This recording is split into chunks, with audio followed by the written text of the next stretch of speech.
Well, hello there. How are you all doing today? I hope you're doing okay. Today we're playing a bit of Monster Hunter Rise Sunbreak, which is one of my favourite games of all time now. And I'm making a video called What's So Great About Monster Hunter. And we're going to talk a lot about this game in that video, and this is designed to be like a companion video, where I'm going to just play the beginning part of the game, probably for a couple of hours. We'll see how we get on. Just going through some of the systems, explaining how it works a bit. It's got very poor tutorials, I'd say, this game actually. But yeah, we're just going to get straight into it. Let me just click back over here. Yeah, one annoying thing about this is all my OBS shortcuts don't work, annoyingly, for recording while we're playing. It's like it eats up my hotkeys. But never mind. We're going to jump straight in and create a character. I'm not going to worry too much about this. We're just going to go with defaults, and we'll give ourselves a hunter name. We'll just call our hunter Hunter. You can spend as long as you like in here tinkering with these options. You get to create a doggy in this game, which is quite nice. So let's have a look. Who have we got? And you can customize the sort of pans and stuff yourself, which is quite nice. So we're just going to pick this little guy because he looks cute. We'll confirm, and we'll call him, what should we call him? Doggo. That'll do. That name's fine. And then we create a Palico. Palicos have been in Monster Hunter for some time. These are like little buddies who can do some fighting for us, get items, trap the monsters and things. It's quite cool. So we're going to zip through this creation. What should we pick for our cat? Oh, some of these are not that good looking. You look quite cool. We'll take you. So what kind of game is Monster Hunter? We're going to call this guy Palico, just to be really inventive. But Monster Hunter is essentially, I'd describe it as like a boss rush game, but with like very sedate exploration and resource gathering, crafting, stuff like that. But essentially, it's a game where we create a guy, we go and do missions, we fight monsters. They progressively get more and more crazy and difficult as we go. And we use the stuff that we get from fighting those monsters and exploring the levels, the items we pick up, the resources we collect, to create new gear, create stronger weapons, to then go and fight harder monsters, etc. That's essentially it. We're going to skip all of the cinematics during this video. And we're going to skip all of the dialogue as well. We're not going to listen to what anybody says, because you don't really need to, as far as I'm aware. Oh, hang on. Tutorials get shown like this. We are going to quickly look at these to make sure that we explain some of the stuff as we're going. But use left stick to move your character around. Hold RB while moving to dash. Oh, wait a second. We're not on... let's show me Xbox buttons. So, let me just... Can I change this at this point? Oh, options is grayed out while we're doing tutorial, clearly. We'll change that in a second. So, we can move with the left stick. You can hold right button to run a bit faster. But let's go and talk to this guy. This is how missions are given to us in this game. The other Monster Hunter games have similar things. They're not exactly the same, but this little speech bubble is indicating that this guy wants to talk to us. You can also see at the top right of the screen there, we've got a village progress. We get village missions, and we get other sorts of missions as well. So to progress our village missions, we need to talk to Kagero, the merchant. So we'll talk to him real quick. No, not you, Hanoa. Kagero, please. He's going to tell us a lot of stuff, blah, blah, blah. We don't care about that for now. He's the shop, essentially. When we want to get stuff, we'll go and see him. Use the right stick to move the camera to look around. LB to reset to default position, so that's quite handy to know. If I'm facing that way, I can just hit... You can hit L to turn the camera to see which way you're facing. Now, they want us to talk to this guy. I'm on the blacksmith. So this is who we come to if we want to make armor and make weapons as we go. They're telling us about somebody who's living through there. We can go and talk to them as well in a minute. Last but not least. And let's go. Oh wait, the wirebug gauge is shown at the bottom of the screen. Forming wire dashes or silk blinds. See, this is interesting, isn't it? Because at this point, what the hell is a wirebug gauge? What is a wire dash? What is a silk bind? The game does overload you with information like that. Oh! That tutorial disappeared very quickly. I think he was trying to tell us that we can now use our silk bind, our wirebug moves. So we got those two gauges at the bottom. They look like little bees. I can hold left trigger to get this little reticle up, and if I press right trigger, I shoot one of my little guys out and he'll just zip me along like that. Quite handy for moving quite quick. If you want to do a quicker version of that, you can just press left trigger and X to go straight up, or you can press left trigger and A to go straight forward. I'm talking switch buttons there. But yeah, you'll have to adjust that based on the console you're playing with. Very confusing, these different controller configurations, isn't it? Anywho, let's talk to Yomogi, the chef. Yeah, we're a hunter. So Yomogi creates meals that we can eat before we go out on a mission. So this is a thing that's been in all the Monster Hunter games. In this game, it works in a very specific way. And we'll look at it in a bit more detail later on. But generally, it's always a good idea to eat before you go on a mission, because you won't go into the mission with full health or full stamina if you don't. So always worth eating before you go. To eat, it took me a while to figure this out when I played this. You have to come and sit at these chairs. We're not allowed to at the moment because we're still in tutorial mode, but we'll just run through here. I don't know if you noticed, but we do have a sword on our back all of a sudden now. I'm pretty sure that wasn't there a minute ago. I think that came as part of the tutorial for looking at our item box, which we went over quite quick, but we'll look at that in a sec properly. So this area here, this is called the Gathering Hub. This is where you can come to do online missions with other players. You can also access sort of tougher single player missions. We'll get to that properly in a minute. So, he's the guild master. Don't care about what you're saying right now. You never need to talk to that guy really, unless he's got something to say.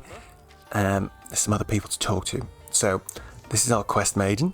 We don't need to talk to her just yet, I don't think. Let's go and talk to this guy. He's Master Utsushi, is who gives us our tutorials. And he's asking us to take a photo of him, so we'll do that real quick. So, action bar controls is what he's teaching us about now. If you look at the bottom right of the screen, you can see we've got that little indicator with a D-pad, so you can use left and right to cycle through the options here. And then when you find one you want, like we're going to do camera right now, you can press up or down to then do that. So let's snap a picture of him like he asked us. You can tinker with the camera controls if you want. There's a lot in there. I've only ever used it for there are missions you get sometimes where you need to take a picture.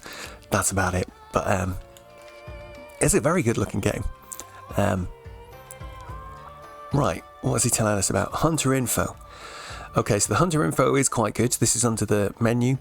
And we'll look at this in a second, but essentially you get like a little Wikipedia, like your own Wikipedia that builds up of all the information you collect in the game to do with the monsters you find and stuff like that. And it also has essentially all of these tutorial messages appear there.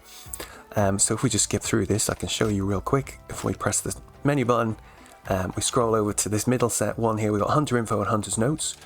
So these are all, you can see red exclamation mark means it's new. So these are essentially all the buttons in the game. I recommend you look through this stuff when you first start playing the game. There was stuff in here that I didn't find out till 50, 60, 100 hours into the game.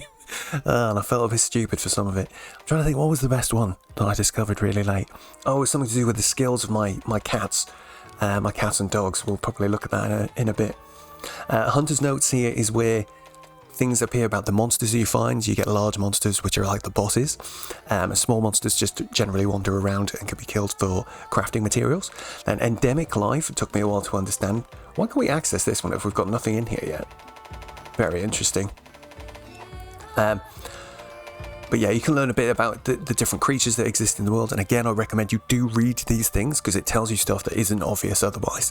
And then we've got some stuff here for basic controls and weapon controls. Weapon controls is really good. We'll look at that soon when we go and choose a weapon for this little playthrough that we're going to do.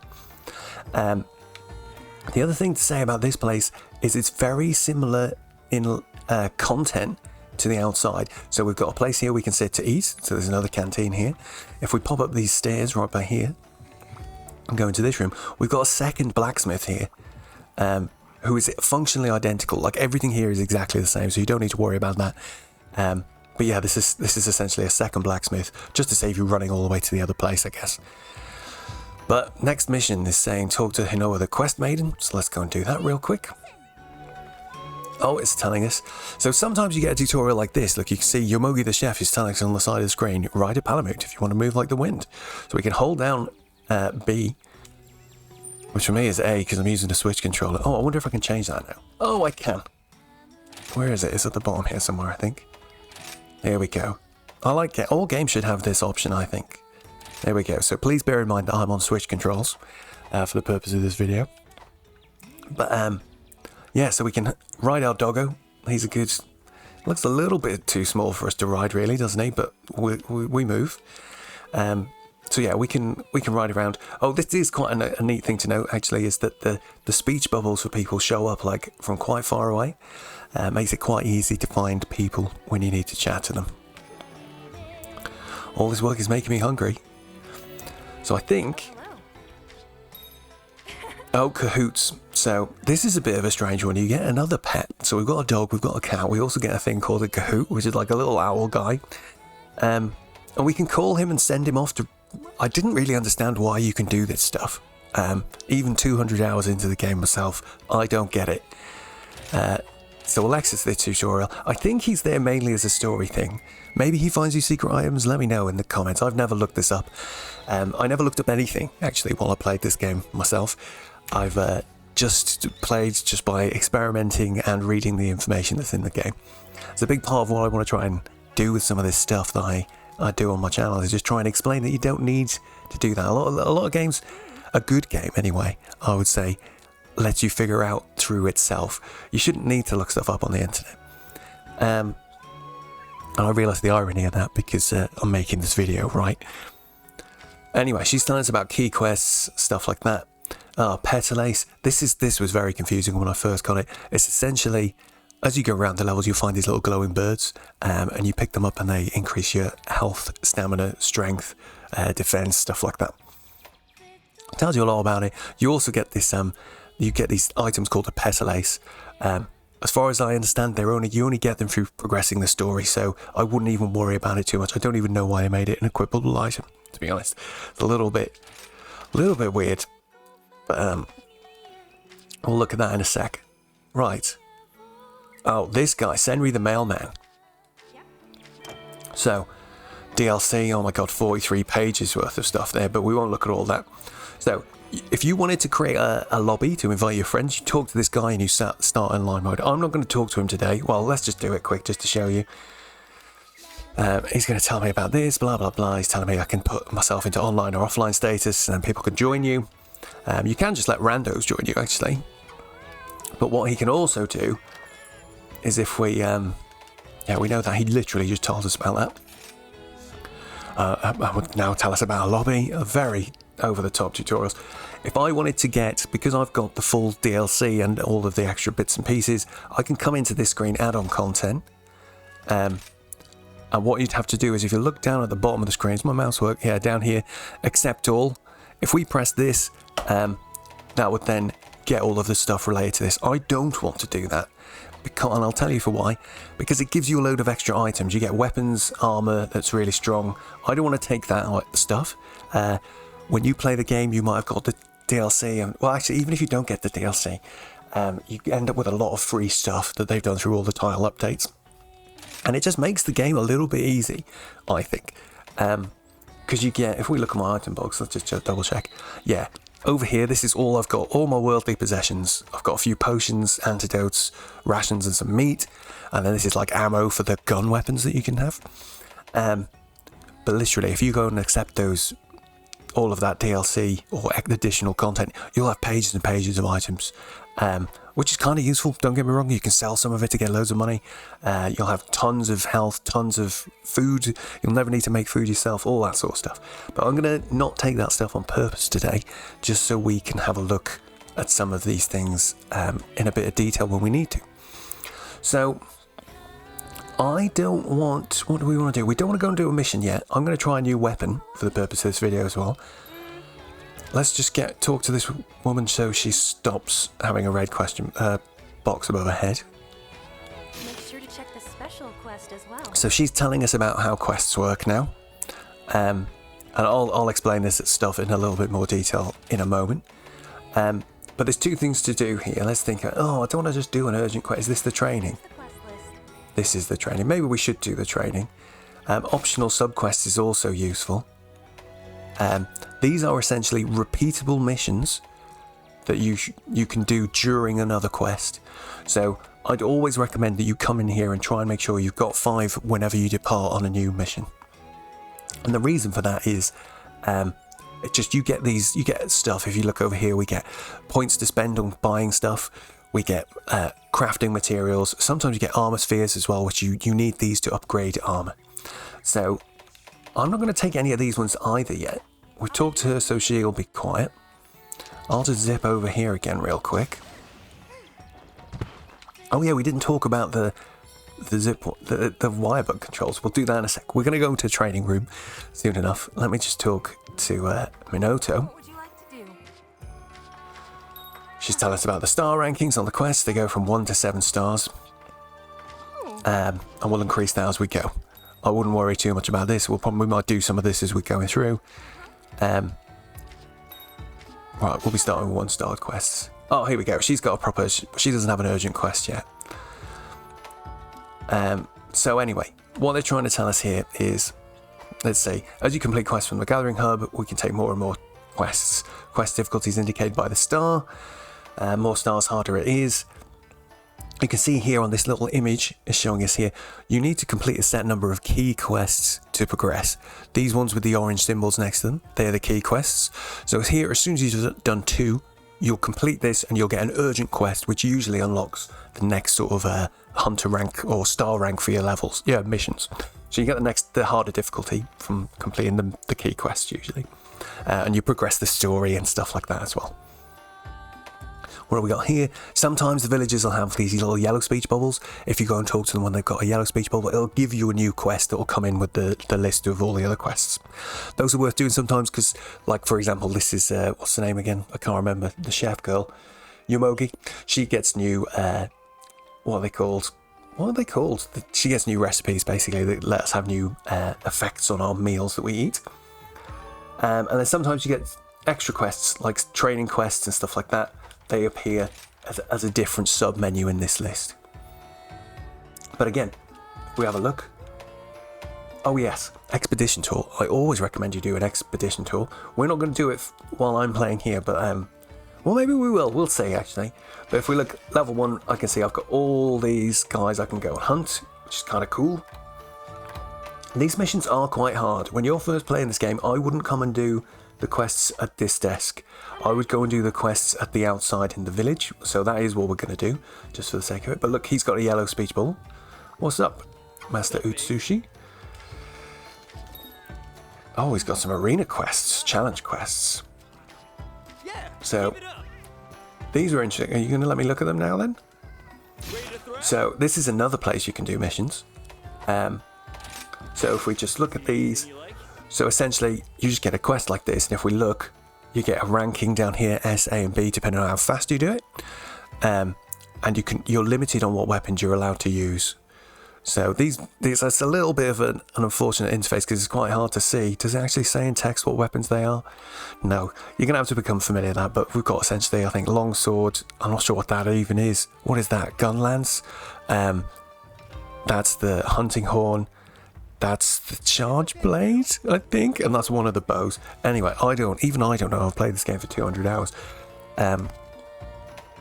But let's leave Master Utsushi for now. To be frank with you as well, in 200 hours, I have never done any of his quests. I don't even know if you get good rewards for doing them. So we'll leave that for now. What we're going to do now then is we're going to head over to the last part of the map, which we haven't been to yet, which is to go over to our friends through this forest. It's always worth having a little scan around this village between quests, because sometimes, like I know this guy gets missions sometimes, other NPCs can get missions, plus it just looks really cool. Like, look at this cool fish stall. Love it. Oh, look at these. Some nice rice cake, onigiri waiting for it to be munched. Excellent. So, this place is the buddy area. So this is where we can do some cool stuff with our pets. We can recruit new pets. That's why at the beginning, when you're making your pets at the very start, I wouldn't worry too much about what abilities they have or what they look like even. Because you can recruit ones that may be better over time, depending on what you want to do. But I do love this area, it looks really cute. So he's going to tell us a little bit about it. I'll explain it better than he can in a second. Oh, these little totems, you'll see them around the village. Using that is how you switch your buddies around. It took me a while to find that out. Even though he does tell you there, I clearly wasn't paying attention because there's so many screens, so much text during this opening section. So this guy, in fact, maybe we'll just go and see if we can hire. Can we hire just like one extra person at the moment? So this is Iori. And we can talk to him. Come on. Oh God, will you let me just... Leave all your buddy needs to me. Come on. Come on. Are you looking for a buddy? Right. Look at this. So much text. It's very complicated. It doesn't, like, you can just see what you need to do just from looking at this. So we got hire, scout, rename, dismiss, chit chat. So hire will let us choose from a menu like this. You can see there's all these different guys. And they cost a different amount of money. You can see at the bottom of the list there, 400, 550, 450. I'm going to... Yeah, Tim looks quite good because he's a gatherer. And I think I forgot to set... What is my current... Where's my... So Palico, mate, what did we... Buddy info. What kind is he? He's a healer. So we leave him as a healer? Well, I think we'll use him for now. But we'll hire one just so I can show you some of the stuff we can do. We've only got 1,000. Our money is shown at the top up here, look. But I don't mind. Let's drop some cash hiring Tim because he's a gatherer, and gatherer is my favourite. Just because they help you get more items. So let's hire this guy. Oh, I don't want to rename you. Sorry, that was an accident. Yes. Then you get a little cutscene like this. There's loads of these little cutscenes. Very cute. So he's sent to the reserve list. And you can hire all of these and they'll all disappear. And then over time, the list will fill back up again. If you use the L and RB buttons, you can see we've got doggies over this side as well. We can hire. Over time, there is another option that appears in this main list. Where you get special dogs that I think come from Capcom or something like that. Maybe they're some of the DLC stuff. I'm not sure where they came from. Scout is... So this is where you can essentially... I think all that this does is it lets you look for a specific visual on your pet. So you can specify a look for a pet, a support type in this case of the cat, and then he'll find one like that for you. That's essentially it. Rename's pretty obvious, dismiss is pretty obvious, and chit chat just lets us talk to him. I will take care of my buddies. So if we go over this way, who have we got here? This guy, Feline Chief Kogarashi, is so cool looking. But we can't do anything yet, I don't think, with this guy. Blah, blah, blah. Yeah, I think later... Yeah, they're not ready yet. But the Meowcenaries is a way that we can set any of our reserve pets. You can send them off on a little set of missions where they just disappear for a while and they come back with items. This thing in the middle here is a big training dummy. We'll see that in a second. But whenever you come to this screen, this area, I always recommend you climb up here. I didn't find this for ages. I found it by accident, to be honest. But there's this Kahoot nest. I don't know if we're going to find anything, are we? Couldn't find anything because we're right at the beginning. But I think every time you do a mission, it gets a new item up until there's 5 items in it, something like that. So just come back every now and again and check that out. Oh, I just did a sneaky thing there. It's so funny how I do that without even thinking. When you're in the air in this game, let's see if we can. How else can I show this? We'll just use our wire bug. I'll go up in the air. If you just press for me, it's the A button in the air. You just hang like this. It runs out after a while, but it's a good way to sort of figure out where you are. You can jump in any direction when you're doing it. You can also jump after wire bugging, like that. But yeah, you're very mobile in this game. It's very good. Over here, we've got a boat that will take us over to that cave in the distance, which is the training area. We'll go and look at that in a second. This is Rondine the Trader, and oh my god, this is probably the worst bit of UI or explanation in the game. So we're going to skip all of the tutorials it tells us, and I'll try and explain it. Because it's... Oh no, I can't do it yet, can I? To give you the short version, this is another thing we can send our spare cats and dogs on. we can send them off to trade. Over time, you can see there's these 3 little stands here. We get little submarines, I guess they are.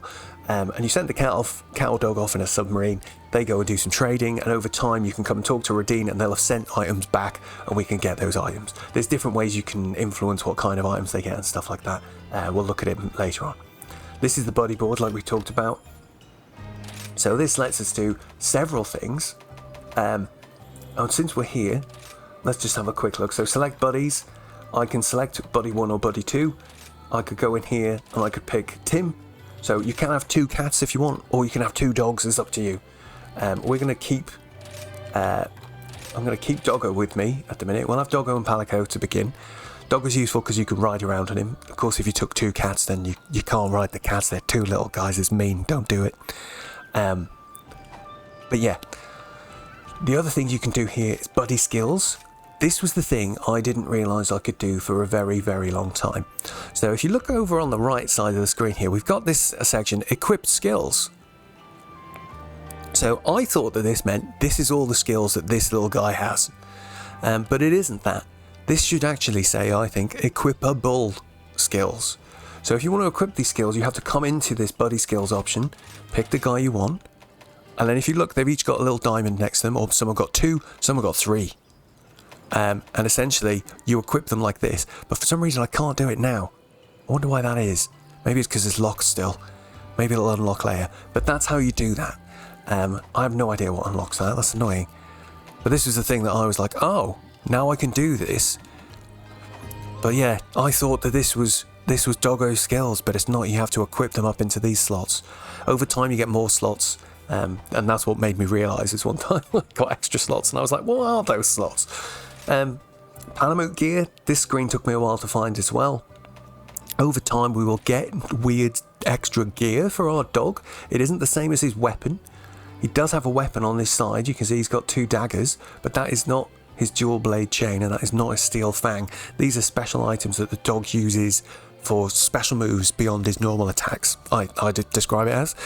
And what we can do is if we press A on one of these, you can come down here and you can look, he's got different things. So his sides, swinging it around can land multiple hits, that's a special weapon. Steel fangs, which bite down on a monster, attracting his attention so the dog can pull aggro. Heals canines, hides the Palamute's presence, scroll with an explosive salve for weapons like kunai. So we'll leave him on these 2 defaults for now. Fine. Behaviour, this is just like a way of changing what target types they have. I've never changed this ever, to be honest. But you can force, like you could force your cat to just go for the small monsters, and you can make the dog go just for the large monsters, whatever. And you can actually do it for every single, it looks like you can do it for every single pet you have, which is intense. Manage equipment. This is how you change their gear, so over time you'll be able to make new swords and armour for them, just like you can make for yourself. And we'll hopefully look at that in a little while. Appearance settings, clothing colour. Oh, can we change that here? Sweet.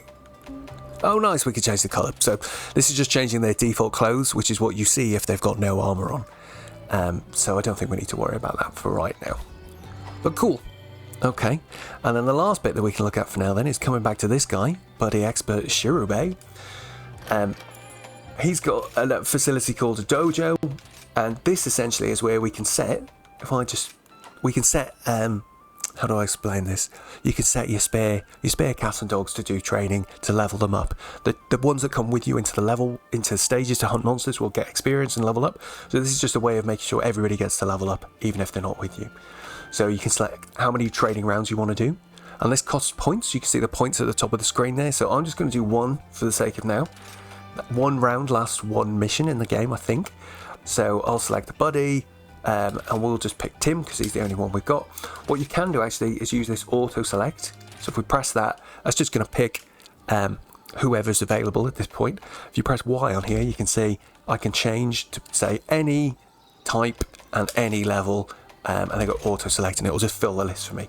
This is quite useful if you want to do something like make sure you level up the weakest ones first, so you could do like ascending level, so then that would pick the weakest ones to put in first so they get leveled up automatically.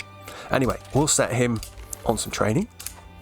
if we turn around now, we should see Tim has started training against the guy in the background, which is quite funny. Go on, Tim, you got this, mate. I believe in you. Doing a great job. So, next, let's head over to the training area.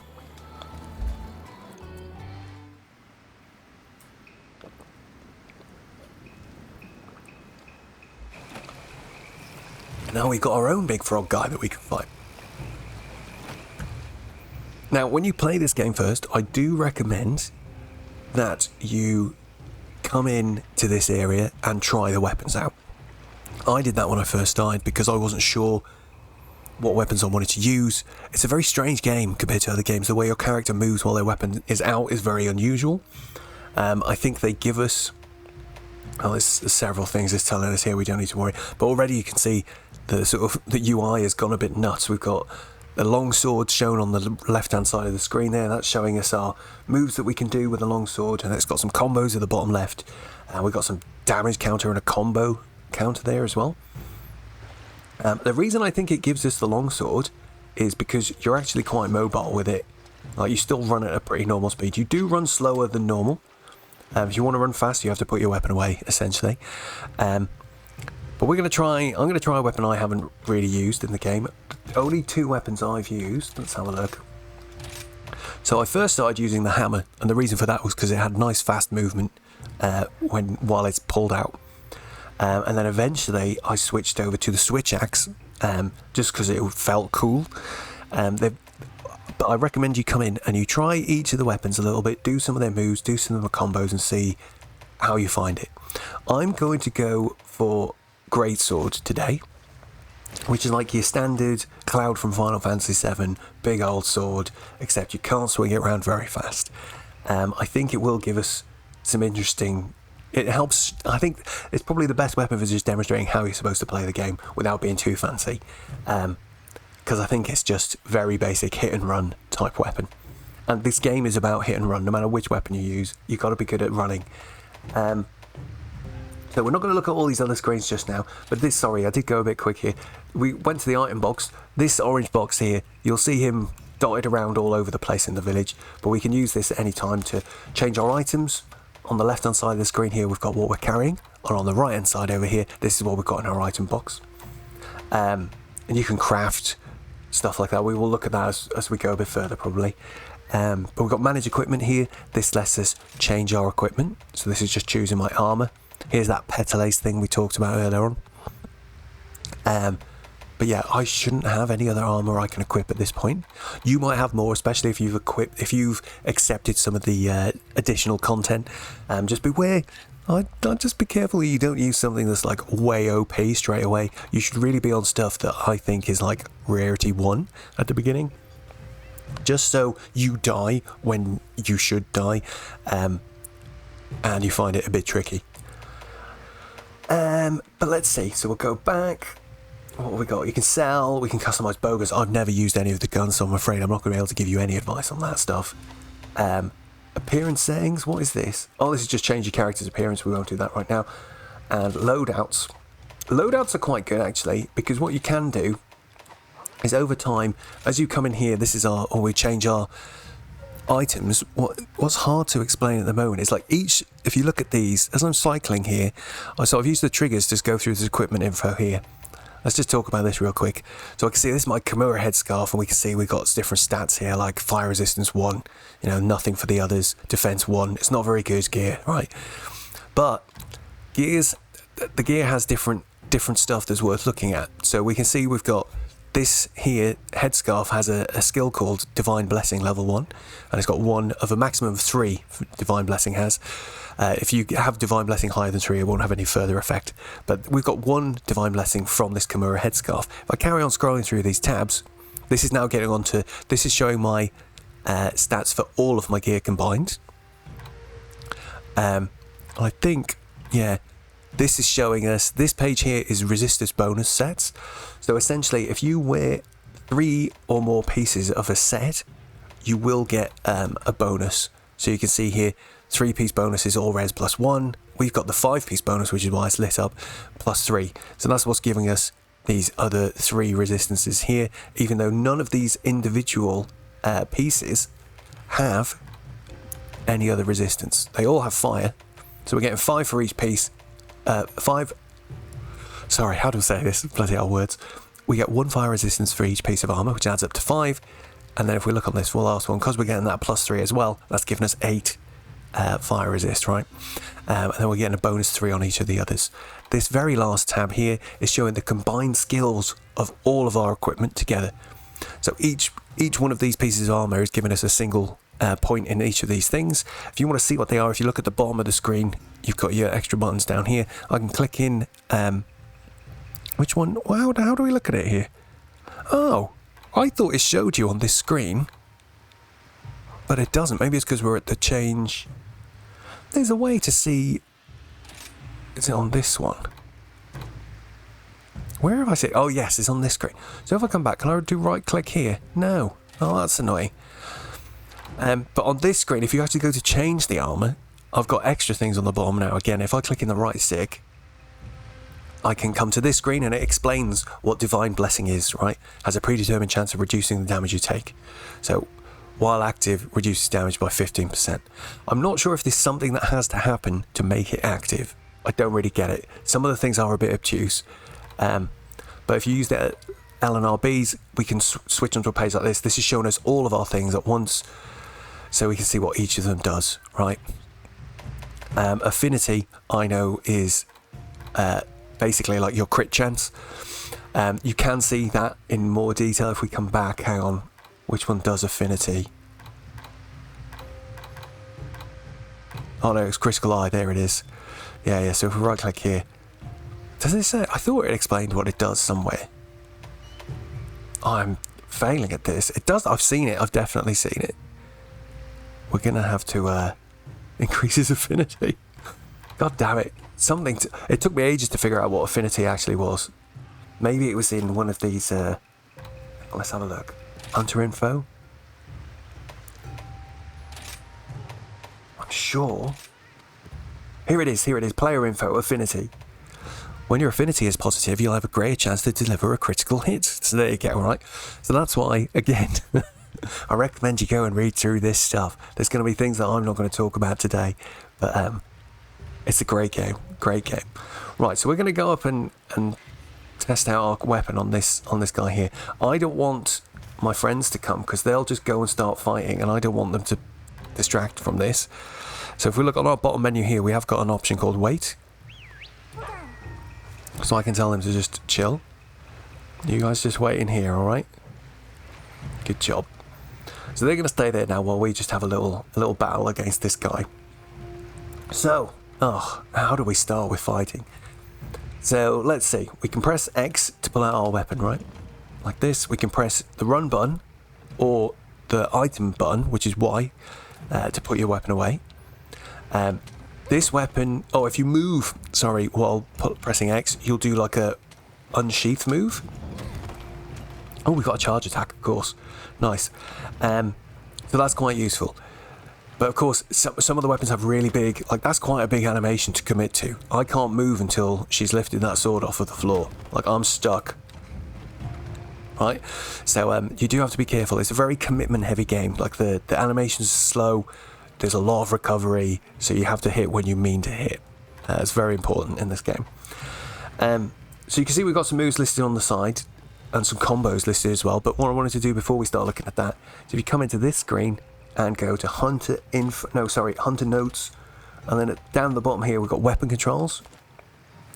And this is just like, this has got a list of all the weapons that are in the game. You can go and have a look through this at your leisure.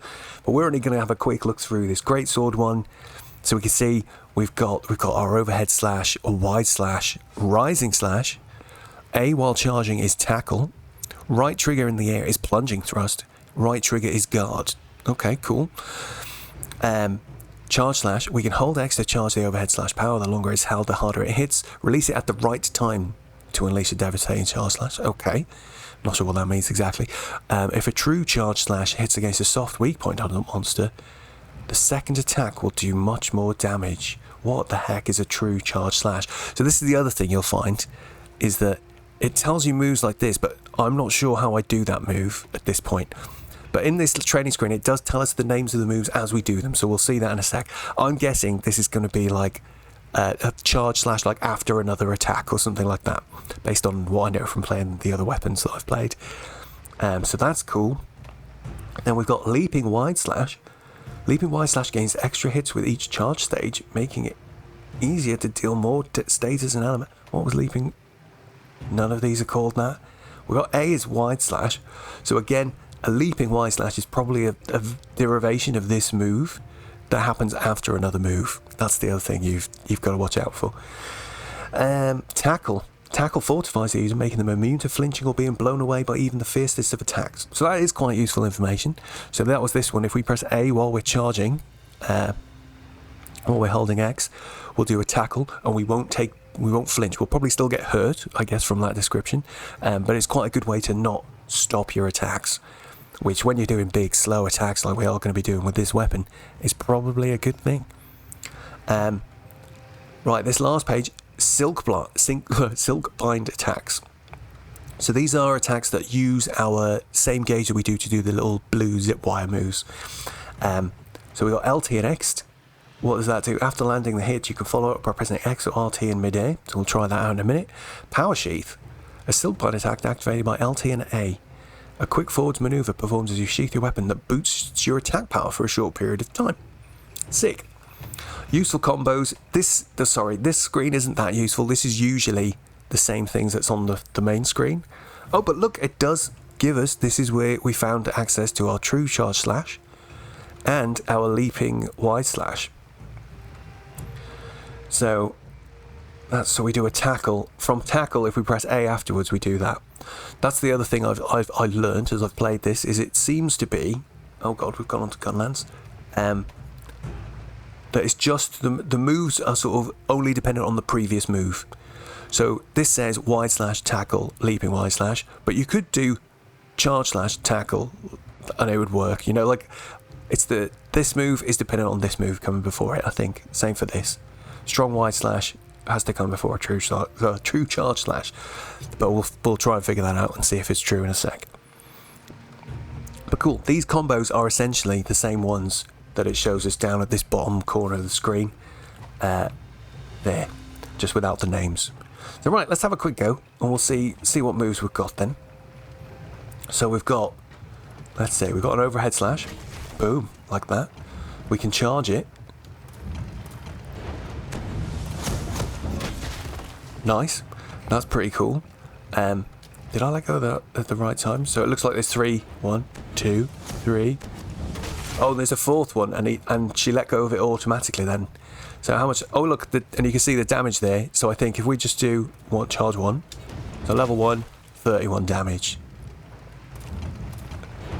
Level 2, 51 damage. Level 3, 90. Is that because I hit him in the head instead? That's a bit is that? You gotta be careful with stuff like that. Oh yeah, maybe all of the hits were going in his head because I hit his body. It hasn't done 19. Okay, fine. That's done 30. Okay, great. Let's try that again. 1, 2, 3, 45. Okay, you can see how the damage is going up with each one. And if we let it go all the way to the end, we get 30. So if you let it overcharge, you'll get a level 2 instead of a level 3, it seems. So that's fine. And then we've got, so what can we do? A charge attack. Hey, what was that? So charge. Oh, we could do a double charge. And then a strong Y slash. Oh. Oh, there we go. Wow, my controller's making a really quite annoying vibration noise. That's cool. So hang on a sec, I'm just going to see if I can turn it off. Where is vibration? Vibration in here, because that is very annoying. Whoa.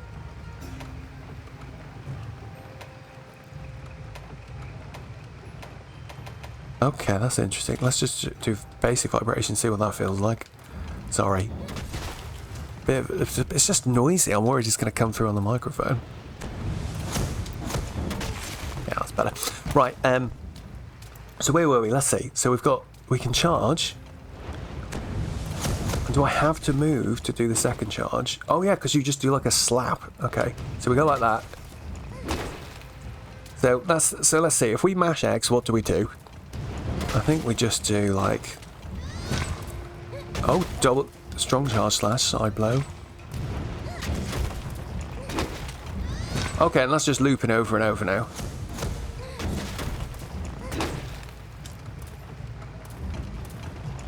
One slap. Weird.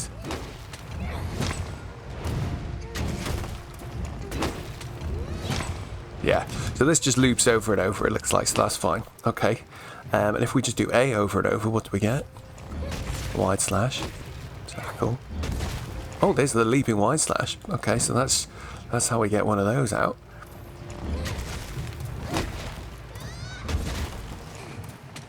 Okay, and then I think, what did it say about doing multiple hits again? Where is it? Hunts notes, weapon controls.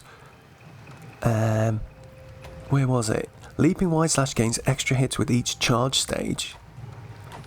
So does that mean I charge it? No, I think the only thing we can charge is X. But what it probably means is, because we could do tackle while charging, right? Yeah.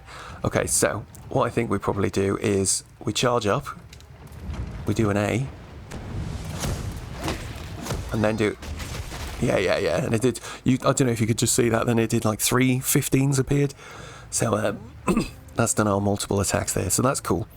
Okay, X and A is a rising slash. Oh my god, that is incredibly slow. What the? I've just noticed though, it is in that, at the bottom left, you can see we've got stationary combo, which is A, X and A. Okay, that's a bit faster. And then if I just do X and A, can I do A straight after? Yeah.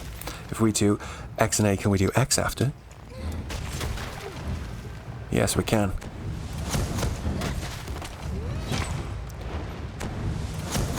Oh, I love these big meaty charge moves.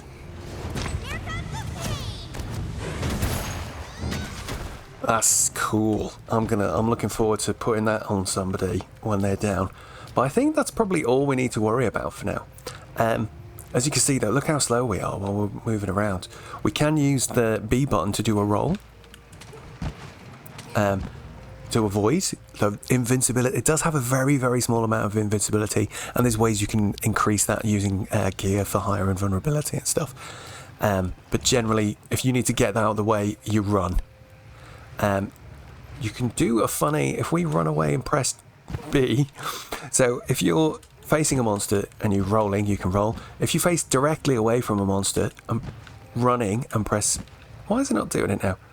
Essentially, oh yeah, can you see, it's hard to explain, but if you look at the running animation, when she's running away from the monster, she does like a more comedic, like anime run. They put their back straight up. If she's doing that run and you press B, sorry, to dive, it's the same as the roll button, but it has a bigger invincibility. It's a longer recovery, but it's sometimes a very good way to avoid damage.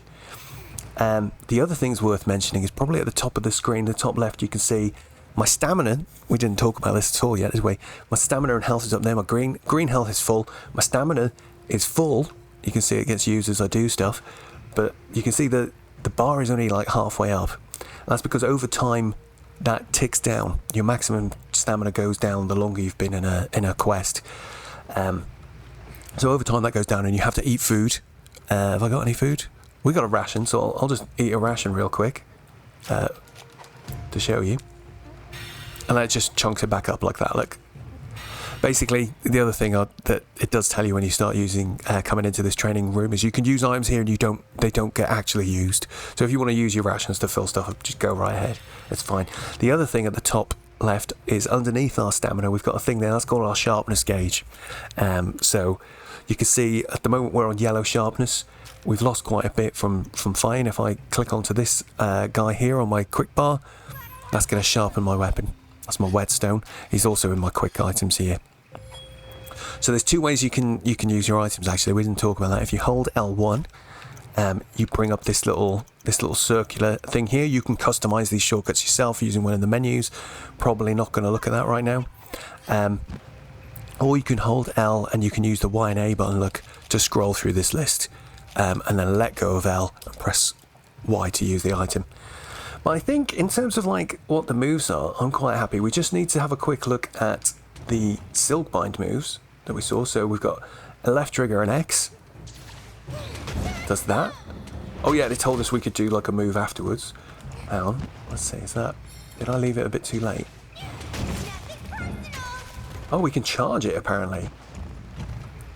Hang on a sec then. Oh, hang on. Oh, of course, I didn't have my weapon out. Sorry, I always forget that. You know, this catches me out even after this much time playing the game. If the button input to do the special moves is the same as just like you're using your little insect guy, so just be careful you don't catch yourself without your weapon out. Right, let's see. So we can go like this. Okay, that's pretty cool. I want to just actually do it with a charge though, just to see what happens. Oh, cripes, we missed. You do miss a lot in this game when you first start, especially with it, and even I'm doing it now. Okay, that's pretty cool. But yeah, the other thing I like about this is like each weapon in this game is like its own mini game. That's what's so interesting about it. That was our other move, Power Sheath. Oh, we've got a fancy blue arm now. I'm guessing that's going to make us stronger. Let's try just doing a charge attack and see how much more damage it does. Oh. Come on.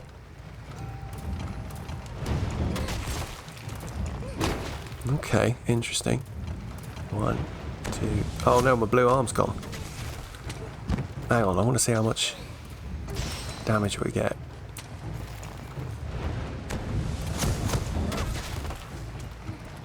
$49? I'm sure it was 49 before, wasn't it? Too far away. Come on. Yeah, a big part of this game is learning like the ranges to do the moves. Wow. So that adds 4 more damage. That isn't actually that good, is it? But I wonder if it'll make more of a difference to some of our moves, like if we're doing... Well, I suppose it adds up, doesn't it? It all adds up. Jumping charge slash is nice. Right, okay. We're gonna go and try doing the mission now. I think we should be good to use... Can we use the map yet? Oh, yes, we can. You're not allowed to use this as soon as you start, because I tried to press it earlier on and nothing happened. But essentially, press and hold the minus button. I get up my map here. This shows us all the areas around the village. Much quicker now. We'd never need to run around ever again. And we can just press the button and we're just essentially instantly teleported. We can go like, look how fast it is. It's lovely. If you've got a little yellow exclamation mark, speech bubble like this, you can go there and there'll be someone to talk to. This is our room. There's not really much worth talking about here. You can customize this little... I messed around with it once. You can put artifacts you get on the shelf, change the pictures on the wall, stuff like that. I don't know, it's up to you. It's a little bit more limited than I thought. I was hoping you could do some really good customization, but it doesn't look like you can. Right, we talked to you, is that it? Are you done? Good. So, without further ado, let's go. Let's talk to Hinoa, and we'll go and do the first quest. Remember what we said before about the optional quest, so we'll make sure we get some on. We'll put on a bunch of these for now. Riding monsters is something that we get to do. There's a tutorial for it, actually. We'll probably look at that soon. I'm going to pick gathering plants, sounds good. Gathering bones. I wonder, yeah, we're probably not going to do any hunting large monsters in this first quest. And I'm not going to get to ride a wyvern, for sure. So we'll just take these. We'll try and gather some plants, try and gather some bones 7 times, mushrooms 7 times, collect some golden speary bugs. We'll see those as we go. Alright, cool. let's take our quest and we'll go and do this. Be careful out there. 54 minutes in, guys, and we haven't even done a quest yet. So to start a quest, so we've just taken the quest. You can click the right stick to cancel. You can run all the way over here, I think. There's a gate here. You can run to there to start the mission. You can run to... come here, doggo. Can we ride you, please? We can run down to that gate there to start the mission. Or you can just press right trigger, which is a lot easier. So, right.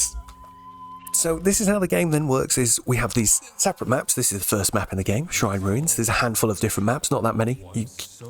Missions repeat over and over on the same maps. You'll get really familiar with them, where they spawn items and stuff like that.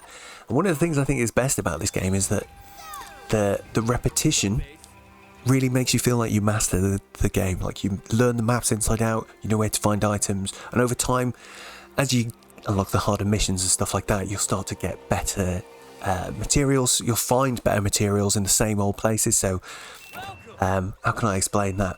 If we just... He's given us a very basic tutorial now. Come on, we'll talk to you. So Yo, my favorite pupil. you bugger off. Oh, this is our this is our tent. Tent's really good. We've got a supply box there that's given to us as well at the start of every mission. So he's going to go off down to the next place. This is going to tell us a little bit about these two items, so I'll talk about them too. Oh god, it's telling us about the map. Bloody hell, so many. It is a little bit overloading. Oh, now it's telling us to tell us how to run again, even though it's already told us that. What I wanted to do real quick, is there a pickup here somewhere? We got something I can pick up somewhere? There's a great wire bug here. We'll use him to show you. These guys are quite interesting. You can create these yourselves. You find these flowers on these lilies, and what you'll get your own great wire bugs that you can place down, and they just essentially give you a little shortcut jump like this. So that's brought us up here. So this guy, oh, he's a bitter bug. We can pick him up. Lots of items. The other thing that's really interesting in this game, wall running. I was literally about to say that. It must be because I've accidentally wall run. Let's see. Yeah. Oh, cripes. The wall running is a little bit tricky. So you can hold right button, we go, and as long as you're holding that button, you'll run up a wall. You see it uses your stamina quite quickly. But the thing I was trying to say before we got distracted with all this stuff is like, so here's a mining outcrop. I can press the A button. I'll get some stuff out of there, so I got some iron ore. But one of the things I was talking about with the familiarity is that over time, this will give us better materials, you see. As I go up doing harder and harder missions, all the pickups on these maps get better and better as well. So it's always worth looking around and picking up all the stuff you can. This is the tent, okay? So the tent's the purpose. We can go inside. And there's a little room here where we can set our items. We can refill our items. So if you've used all your potions, you can come back here and craft some more and get some more. You can change your weapons and stuff like that if you're... I don't know, you might have a fire weapon and suddenly you realise the opponent you're fighting is strong against fire. You can come here and switch that out if you want. You can eat a meal if you forgot to eat a meal before you came to start the mission, even. It's quite good. We'll look at eating a meals when we do a proper mission in a sec. This thing over here is the supply box. Is this going to have anything in it? So at the start of every quest, you'll get given items in this box for free that you can use temporarily. Now, if you see, they've got this little blue icon at the top here, and it also says underneath that this is a supply item. That means at the end of this quest, that'll delete from your inventory, right? So feel free to just take these and use them as you do missions, because they'll be gone at the end of the mission anyway. Gathering and mining is telling us a little bit about that now. So the other thing worth noting about these is, like, I can pick up a herb. They glow from quite far away, which is quite nice, so it makes it easy for you to see. You don't have to run around like, can I pick this up? Can I pick that up? It's quite obvious what you can pick up. Grab that. Oh, crafting. Yes, whatever. So many things to talk about.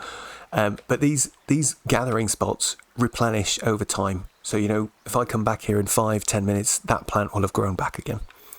But the thing it was telling us was about crafting. So this is our crafting list. You can see everything is greyed out at the moment. This is showing us we can make a potion with some herbs. We need 1 herb to make a potion. But the reason we don't have any, even though I did just pick up some herbs, is because it's set to auto craft. So you can use this screen to turn on auto crafting, which is quite useful. So here you can see potions are set to auto craft. That means every time I pick up herbs, it'll change them into potions. And then this one here is an auto craft as well for a mega potion, which is you take a potion and you add some honey to it and it'll auto craft that. So hopefully we'll see that in a second. The other thing I think worth pointing out is we've got a map you can see at the bottom left corner there. And there's a little orange marker on there. If I press start, that orange marker is where our tutorial guy's gone. So we're heading towards that at the moment. And everything's covered up. As we explore, it'll reveal. What else have we got here? There's these little birdie guys on the level that we talked about before. This is showing you the status of how many you've collected. I don't use this screen that often, I've just realised. The other thing you can do is if you hold L1, you get like a zoomed in version of your map down here, which is quite good. There's a lot of controls and there is a lot to take in and get used to, but you get there. But trust me, it's worth it. Let's hop down. We can see Master Sushi look over there. He's going to tell us how to use our zip wire now, or wire bugs, aren't you, mate? Hey, hero. Yeah. Let's give it a shot. Right, there we go. It's telling us a lot of stuff here that we don't need to worry about for now.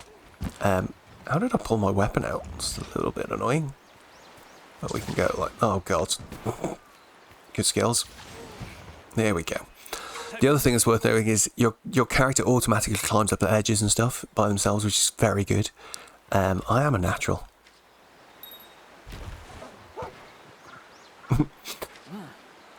Okay.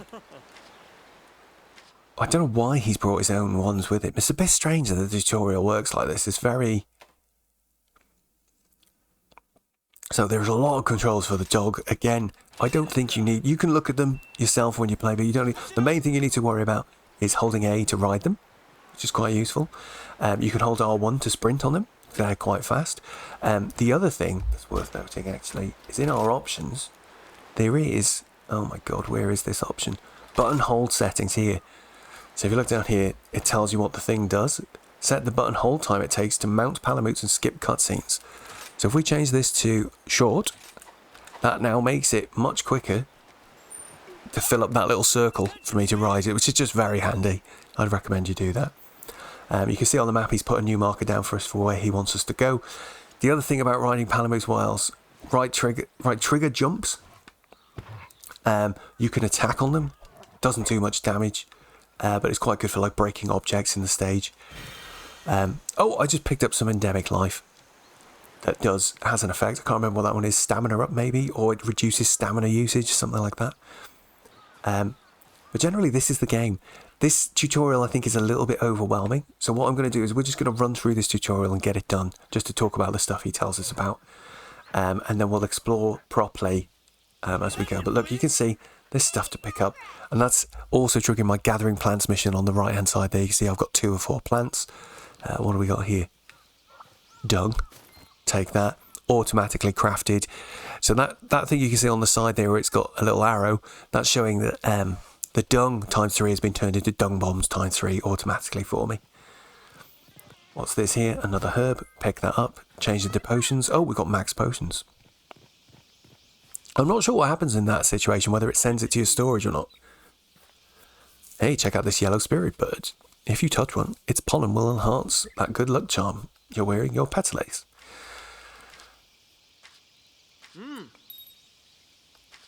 Oh, and he's telling us about the cloth fly and how that's like an endemic life of a different kind, like the other one we picked up a second ago. Yeah. There's lots of little creatures. It takes a while to figure out what they all do. But I've just picked that guy up. He's given me +3 stamina. But it's +3 max stamina, which is worth noting. So, at the moment you can see we've only got half of our max stamina being used. Clothfly, he does defense up. So we'll pick him up. There we go. And it's also updated our endemic life list. So if we have a look in here. Yeah, look, you can come in here and read about these things as well if you want. What does this one do? What did he do? Does it tell me? Temp buffer. Butterfly, blah, blah, blah. Just says increases stamina when breathed in. Attention, please. Excellent. Yes, yes, I'm coming. Bone pile. Have a look, what do we get there? A bunch of new bones. So the first time you pick up an item, you get a big description like that Monster Bone S one. It's not always that busy. But, yeah, it likes to tell you the little descriptions. It's a little bit overwhelming with the, with the text on the screen. Well, let's keep going. Mushrooms. We had a mushroom gathering mission. What's he going to say? We'll talk to him in a second, but I just want to point out something here. That the spirit birds are usually used like this to sort of give you a hint. Like this vines here, you can actually go up these. Not very obvious at first. The doggy can climb, and if we're not on the dog, I can actually climb. Oh, got a bit stuck on the wall there. We can just walk up these as well, look, like this. You can climb up without sprinting. If you press the run button, you can do it, but it does drain your stamina really, really quick. There is no fall damage, so feel free to fall as far as you want in this game and just look like an anime superhero. It's all good. Master Utsushi, what you got for me, mate? Hanging in there. Decided to travel foot. I know about riding the palamute, it's fine. Monsters nearby. Alright. So he said there's monsters nearby. It's telling us about health, telling us about stamina. And then collecting the spirit birds will increase that, it's telling us. It's also worth exploring, because if we just do a short little detour, if we go up here, you can climb up every surface in this game pretty much. So it's always worth going a little bit off-road and having a look around, because you find different stuff, like we found this little guy here, snow beetle. A beetle that rolls up snow into ice balls, not recommended for a friendly snowball fight. That isn't very helpful, but that guy is in our helper cage now. So I think he'll have an effect. I'm not sure what he does, let's find out. So he'll appear in our items down here, look. And I can throw him like a normal, like an item, I think. Like, can we throw him? What happens?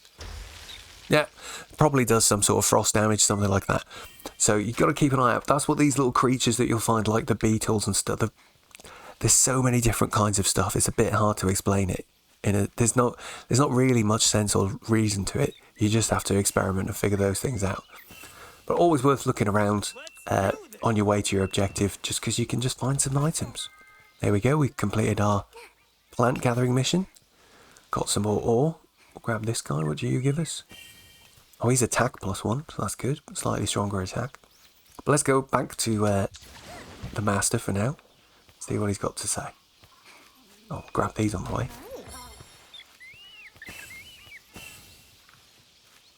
Where's he gone?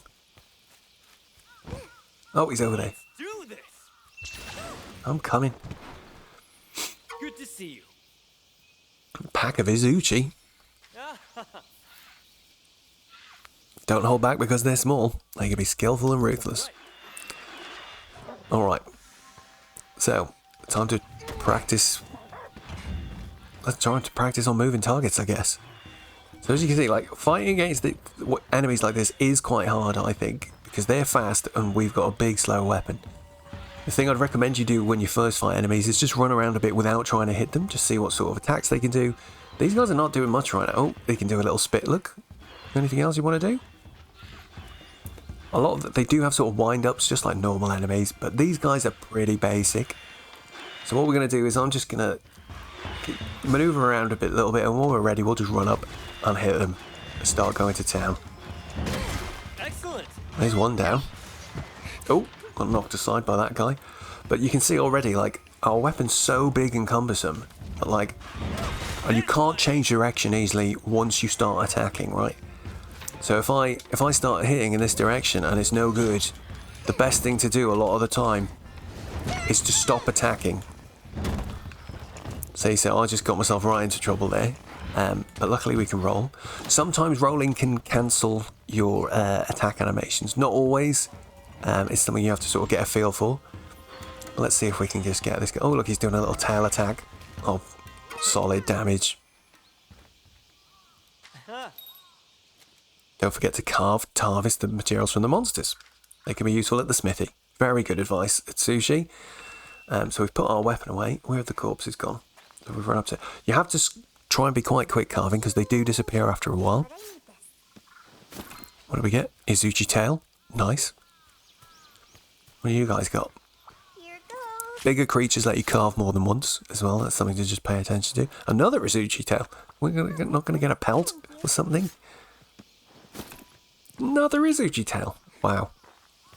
This thing here is quite interesting. This is a flash fly. We could have used this while we were fighting. It does a flash like so. And that blinds all the monsters nearby temporarily. It's quite interesting. Oh, here's some honey. Honey always looks like this, very distinct. If we collect this, you'll see it'll auto-craft us a mega potion. So that's quite good. We got another cloth fly over there. We won't get him. This here is a temporary... This is a small wire bug. You saw the big one earlier on, and he gave us a boost up to the top of the top of the cliff. But this is a small wire bug. If we pick him up, it'll give us an extra wire bug at the bottom temporarily. I can't remember how long it lasts. Oh, no idea. Probably about a minute or two. It'll flash and disappear eventually. But let's see. It's quite handy now. We can obviously do like 3 of these before we run out. So that's quite useful. Let's go and see what Asushi's after though. What's up, mate? Let's head back to camp. Far away from it. Use fast travel. Oh, okay. He's going to use fast travel to go home, I guess. Wow, he just totally disappeared. We'll do that in a second. I just want to have a quick look. If we come into this screen, we can look at our quest info. Do this one? No, side quests, optional sub quests. So we've done plants. We haven't done bones. I don't think we'll realistically do that. Or mushrooms. Or golden spirit bugs. We haven't seen any golden spirit bugs yet. Which is a little bit sad. They're usually quite prevalent. We'll do fast travel in a minute. And he's going to keep pestering us. You usually see them like next to these ones when you run up a cliff, in my experience. We'll just run up this cliff. Let's have a quick look, see if we can see any of them. Maybe there's not any because we're doing the tutorial still. Who knows? Alright, fine. I am ignoring this guy. He's a stinkmink. He's quite cute. If we pick him up, what does he do? Oh, a weasel that sprays special pheromones that attract monsters. If we go and look at our helper cage again. Why doesn't that... I thought it explained it in a different way. Where have I seen it do that? I'm sure I've seen it explain it differently to that. Good grief. This is hard. This is a hard game to explain. But, so to fast travel, we pull up the map and press A over here, and then we travel to the main camp. Let's do it.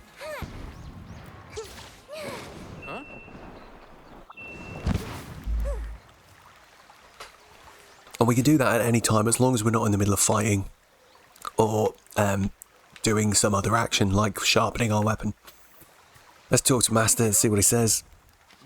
Great! Sure thing. Main objective complete. And we're going to go home now. You can see on the side we've got a timer there ticking down. 20 seconds, 10 seconds, then we'll go home. Pro tip, once you get a bit further into this game, if you're in the air like this, when the timer runs out, you basically skip this little animation, which is just a little bit faster. But you get a little animation where you high-five your cat or you pet your dog or whatever. But if you want to skip these little animations, make that a little bit quicker, just hang from your little thread when the timer runs out. There we go, you get a screen like this where you can see all the stuff you've collected. So this is why the palicos are cool, because the palico has been gathering items during the mission. He can also plunder, and I think that's items he'll get from the large monsters as well. So one of my favourite things when you're trying to get specific pieces of crafting items from monsters is to bring 2 palicos. But we'll take all of that. You can sell all as well, like that. Look, we'll get 1200 money, but don't want to do that. Let's just take everything for now. And we get a load of stats shown like this. Great. It's not even worth looking at. It's information overload, this game. Definitely too much stuff on the screen. Right. So there we go. We have done our first training mission, and now we can do a proper mission. I'm just going to take a quick comfort break, pause the recording, and I will be back very soon. Okay. So what are we doing now then? Where's my controller not working? There we go. Let's talk to Hinoa, because now we can start doing proper quests. Yep. Sure. Blah, blah, blah. How are you today? So yeah, I think now we've got village quests unlocked. Now you see, this works the same as the one we looked at inside the other place. We've got some very gentle missions to help us in. None of these are actually hunting a proper creature, which is quite interesting. But these missions where we're looking for unique items are quite kind of cool. Actually, they do help us learn the maps, find where stuff is. But I think, what do I want to do? How do we do this? I think we're going to have to do it because I want to fight to the Great Izuchi mission, which I think is one of the first ones you get. But you can see now a bunch of people want to talk to us about different things, actually, which is quite cool. So let's go and if we press this, oh yeah, someone wants to talk to us in the hub prep area as well. But let's talk to this guy first. Fugan, how you doing? Okay, a request is a blue speech bubble, essentially. It's kind of like it's like a sub quest. So this guy wants a well done steak, and he'll give me a potion if I bring it to him. We haven't got any well done steaks yet, so we'll make one on our next quest, hopefully, if I remember. Get hunting. Okay. He's got an important matter to discuss, apparently. Improve your armor, very important. Oh, thank you. He gave us a few armor spheres, so that's nice. At the moment, we can't really craft anything, I don't think. Oh, golly. Yes, there's a wish list, which is quite useful. We'll talk about that. Some of the messaging does come up at weird times, I would describe it as. Like, it doesn't always make sense. But if we look at, well, what's under here? Oh, we can upgrade armor. So we'll have a look at this real quick. Every piece of armor has a level. We can use our spheres to upgrade him. So if we just pick a piece of armor at random, like I'll pick this, our chest piece. Oh my god, so much text. So essentially what it's saying here is if we... So, how do I explain this? So you can see we've got, to next level, we need 1 point. This list will grow with different types of armor sphere as we go through the game. So if we want to upgrade this, we need to spend 1 armor sphere. Boom, there we go, be level 2. To the next level again will be another point. So I can do it again to level 3, to level 4, level 5, etc. You can see the number of points you need increases as you go. So we're not going to do this just yet, because I don't think it's worth upgrading this set. I'd like to make a slightly more powerful set before we start upgrading. You can forge armor this way. So you can see I've already got a second set available to us. So camera armor is what we started with. Leather armor, it took me ages to notice that you can highlight these little images on the far left that shows you the entire set's bonuses. So you can see leather set is quite cool because it gives us some skills there that do what we got. Hunger resistance reduces how quickly his stamina goes down over time. Botanist increases how many herbs and consumable items we gather. Geologist increases the number of times you can mine from a mining point, which is very useful. Recovery up increases the amount of health recovered. So that's pretty cool.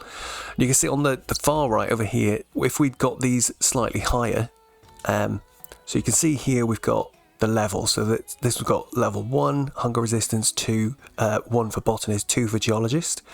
So if we look at that again, how do we get the screen up again? Click in. If we pick on this, you can see this one's highlighted, showing that's what we'd get.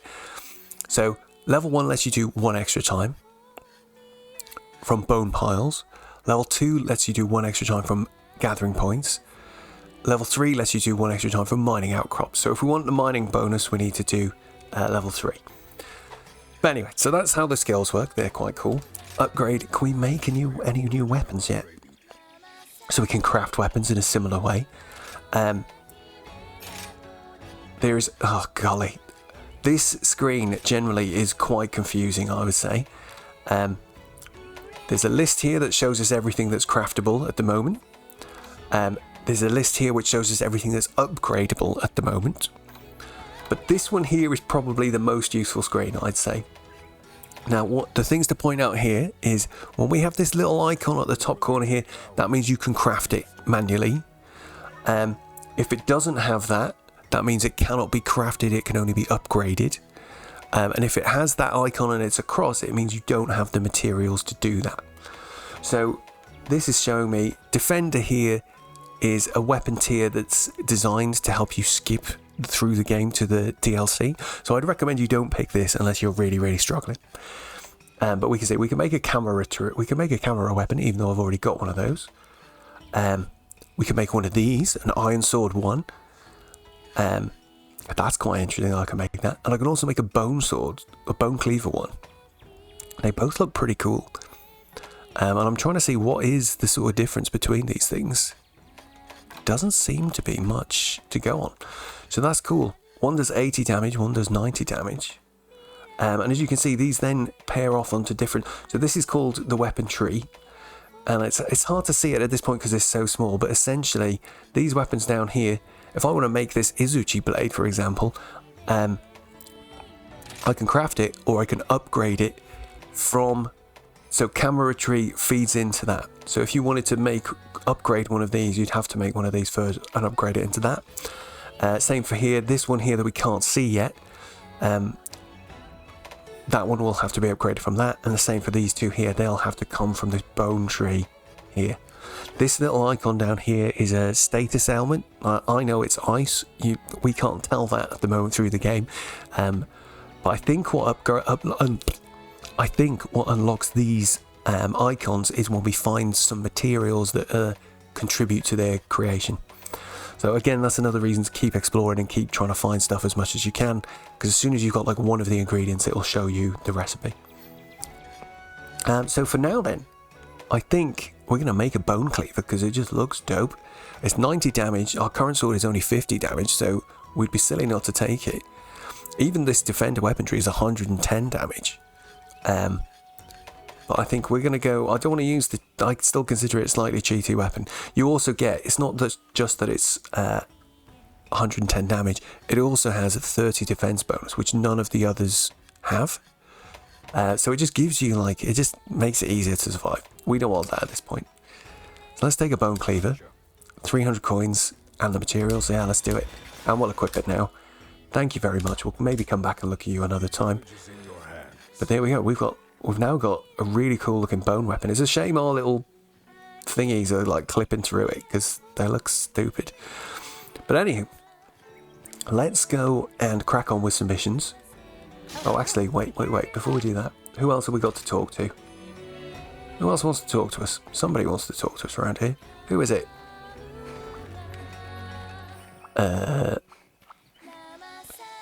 Apparently somebody wants to talk. Oh! Saul with the Great Wirebug is this guy. Hello. What do you want? I have. So he's telling us a little bit about Great Wirebugs. Great. So that was it. He was just he was giving us a bit of info about the Great Wirebugs. Fine. Who else needs to talk to us? Hub prep area. Oh, this is actually quite an annoying thing. Every time Hammond the blacksmith wants to tell us something, this guy also wants to tell us the same thing. I got everything you need. And so he's telling us about upgrading our armor. They do literally have distinct dialogue and everything. I don't know why they made the game like this. It's very confusing. But anyway, we've done that. Let's go back and talk to, you know what? Oh, look at them all eating together. They look very cute. Look at this little girl. Go for it. Oh, is that the girl who makes the sweets over there? Oh, yes, it is. It's the girl who makes the candy apples. How about this weather? Right. Optional sub-quests. We're still not going to do any large monster fighting just yet. So we'll leave the quests as they are. Complete 3 quests in the Shrine Ruins. That's actually quite a good one. I might take that one. Let's abandon this one. So to abandon, you just press Y. And you'll just lose the progress you've made so far. But if you look, some quests have more rewards than others. Like all of these give 1 sort of sphere each, whereas this one gives 3 and 4 twisted remains. So we'll take that one on because I think the next few missions we're going to be doing are going to be in the Shrine Ruins. All of these are. Look, let's crack on. Let's go and get some roly-poly lanterns. Off we go. We haven't gone to eat at the canteen yet. I'm going to save that until we do a big creature. I'm not used to these loading times. I originally played this on the Switch. So Oh, but we've actually got large creatures in the map now. Of course. Oh god, account items. I still don't quite understand what makes an account item an account item. Transport items. There's so much information. It should tell us those things when we get those things, I think. But we want to collect these fire lanterns, which are a special kind of sort of mushroom. They are account items, I think. And there's one just by here. Actually, I've just realised, I thought there was going to be large monsters on the map because it gave us the tutorial for it, but it doesn't look like there is. What's over here? Does this go anywhere? Oh, we can get some spider webs. Wait a sec. I didn't know there was a cave here. Where does this go? Look at that, 200 hours and I've never found this cave. Oh, and there's some golden spirit bugs right after we dropped that quest. I never knew this little shortcut was here. That's very cool. The golden spirit bugs are interesting. They restore some stamina when you pick them up, and then they just give you points, really. They're a bit of a strange one. Don't really get it. But let's head back up here, because we want to make sure that we go and collect these mushrooms as quick as we can.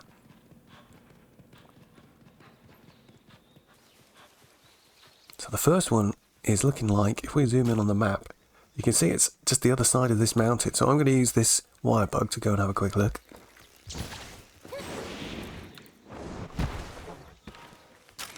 It looks like... Oops. How did I do that?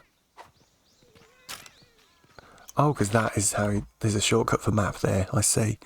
So it looks like it's this plant here, I reckon. So these unique items are usually account items. This isn't an item I can use, basically. It's not a consumable. It's not something I can craft with. It's not something I can craft with, like to make a potion, but it might be something that you can give to the smith to make you an armor or a weapon. So there's a distinction there, isn't there? How do we describe that in a different way? I can't craft it myself, but the smith might be able to use it. Right, so down here, let's just have a quick scope around then. We'll try and uncover some of the map as we go. See what we can find. We'll talk about things as we go. This is a Vigor Wasp. He's quite nice. If you use him, he just fills your health up a little bit. He's quite cool. Quite handy. So here's another one of those plants. I'll grab that. Didn't get any fire lanterns from that one. That's a bit annoying. Luckily, when we're doing this sort of quest, it highlights them on the map for us, which makes it a little bit easier. Antidote herb. I do feel a bit bad, but we're going to do it. These are bomb badgies. These are funny little guys. These sort of chubby bear things. But we're going to try and kill... Whoa, when they do that, you see, they sort of blow up as they run up. That's why they're called bomb badgies. Is he dead? There we go. We'll make sure he's died. Always worth killing harmless wildlife. Just to see what items you get from them. So a lot of them will give you raw meat, which you can use to cook into well done steak. Oh, and actually, we did have a mission to get some well done steak, didn't we? How do you cook well done steak? Well, if you look at your items, you've got a BBQ spit, which is infinite. So if we use this, it should pull out some meat, and it'll start spinning it around. And we just watch, and we have to press Y again, I think, when we think it looks done. It's not that. That's medium done. Oh, and you get like one, or you get a few frames at the end there. We've burnt it. Not that useful. These guys are enemies. They look like palicos, but they are bad guys. They're trying to fight us. So we'll give them a little beating. Sometimes these guys drop items as well. They count towards our small monster slaying. But don't worry, don't fret, look, because they don't actually die. They fall over, and then they dig into the ground and they're gone. Oh, he dropped a temporary potion. Jesus, this sword is ridiculous. I love it. Come on, are you going to drop us an item as well? You dropped me a first aid med too. Okay, fine. See if we can get... We'll try and get a well done steak this time. Is this something to do with how many times it turns? 2, 3, 4... That's it. No, no, no! How do you stop? I pressed Y and it didn't stop. That's very annoying. Oh, it looks like that completely cancelled it. Okay. So we can roll to completely cancel if you mess it up. That's quite interesting. I've very rarely cooked the meat. Let's see. We'll try pressing all the buttons once it's cooked. Aha, you press A. Okay, so that gave us a rare steak. Excuse me.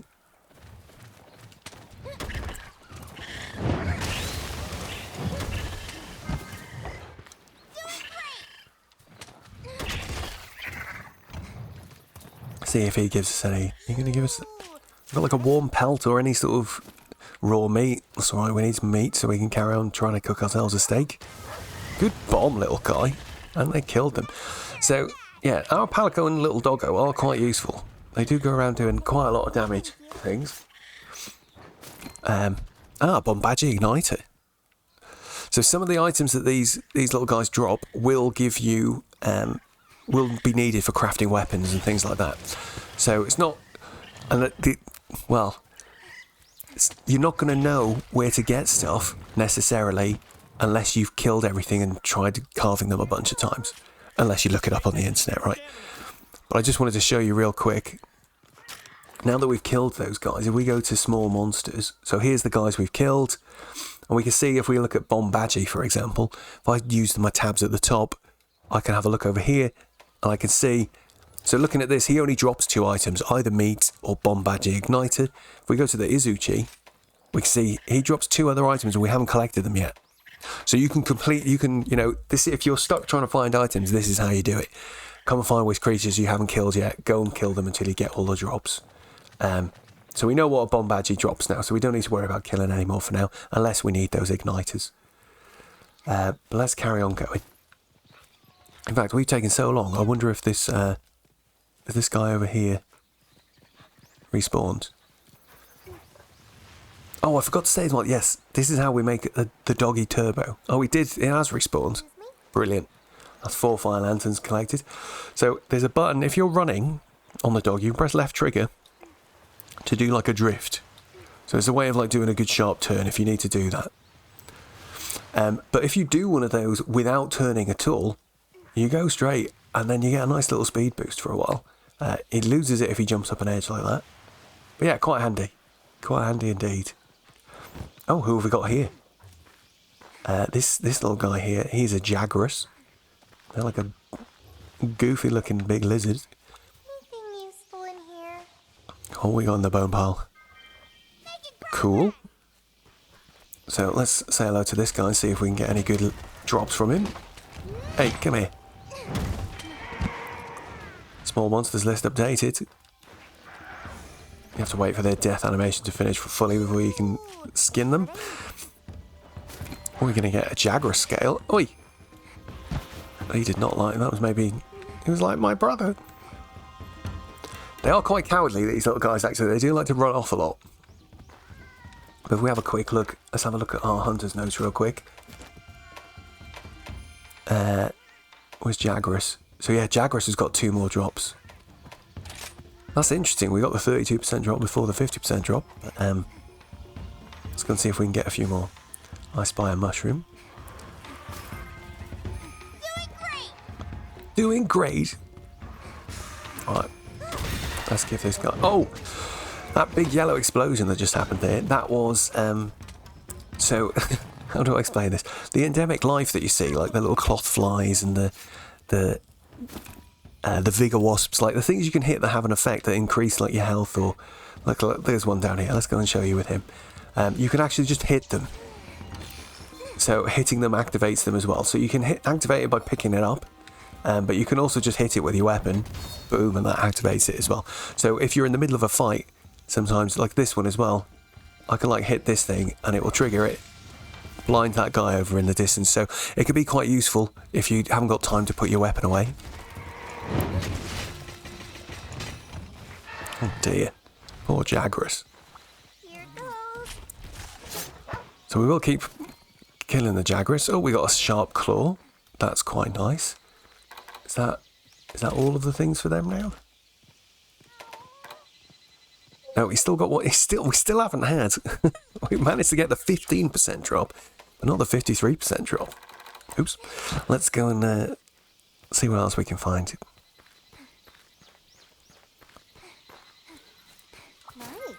So I'm running around. Of course, you can ride around on your dog. And riding around on the dog is good. It's very quick. But at the same time, I think when you're first finding your feet, it's a better idea to go on foot, go slow, try and learn the maps, try and look out for items to pick up. Don't know what this guy's doing. Excuse me.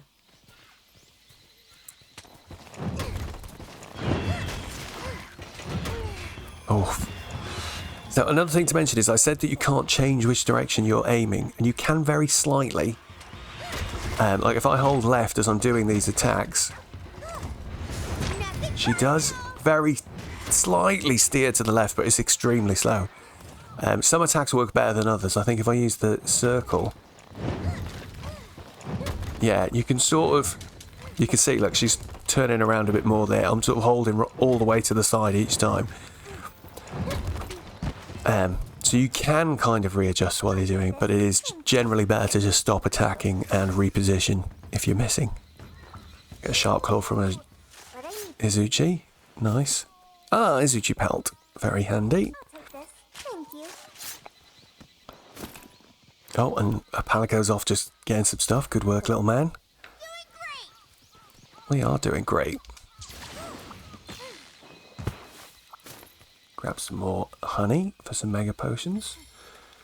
Not much else down this way. I know if we go back down there, we go back to the plains at the beginning, so we won't go that way just yet. This thing here, sometimes you find things like this. Just to give you a sort of pro tip, this is somewhere where a large monster will come and feed sometimes when they get a bit tired and hurt.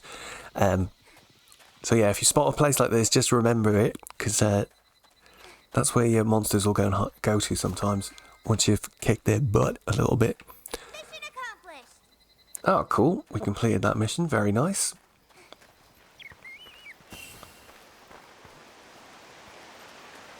Some more spirit bugs here. So let's see. If I collect these guys, what happens? That's very strange. Who's this guy? Antidobra. A snake that shoots a poison antidote. This guy's quite a good one, actually. So I recommend you try and use, when you get the, in fact, oh god, we've got to talk about two things. When you get new endemic life like this, try them out just to see what they do. So I've got this guy now, we've selected him. If I throw him, I think you can aim him if you want. Oh no, he puts him on the floor no matter what you do. But this guy makes a cool little cloud like this. And this lasts for quite a while. And if you run into this cloud, it will heal poison. So quite good when you're fighting enemies that can poison you. If you've got one of these, you can just plop it down. That's quite good. It didn't last very long. I thought it lasted longer than that. Maybe it's my bad. The other thing I wanted to mention is, so this menu we talked about before, you can use the right stick here to select an option. When you let go of the right stick, it will do the thing. But what I found is, like, just then, I keep opening the map, for example, by accident, because I'm trying to show you something, and I hit down right like that, and it just opens the map. To stop that, go to options. Is it in here? Where is it? Where is it? One of these options does it. Sure it does. Where is it? Where is it? Controls. Directional control settings. No. That's not it.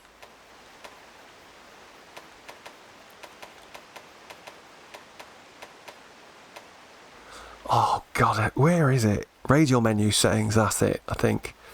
Adjust how you select items on the radial menu. I really recommend as well, when you play any of these games, not just this one, just go through the controls, because there's some things in here, the options have some cool stuff.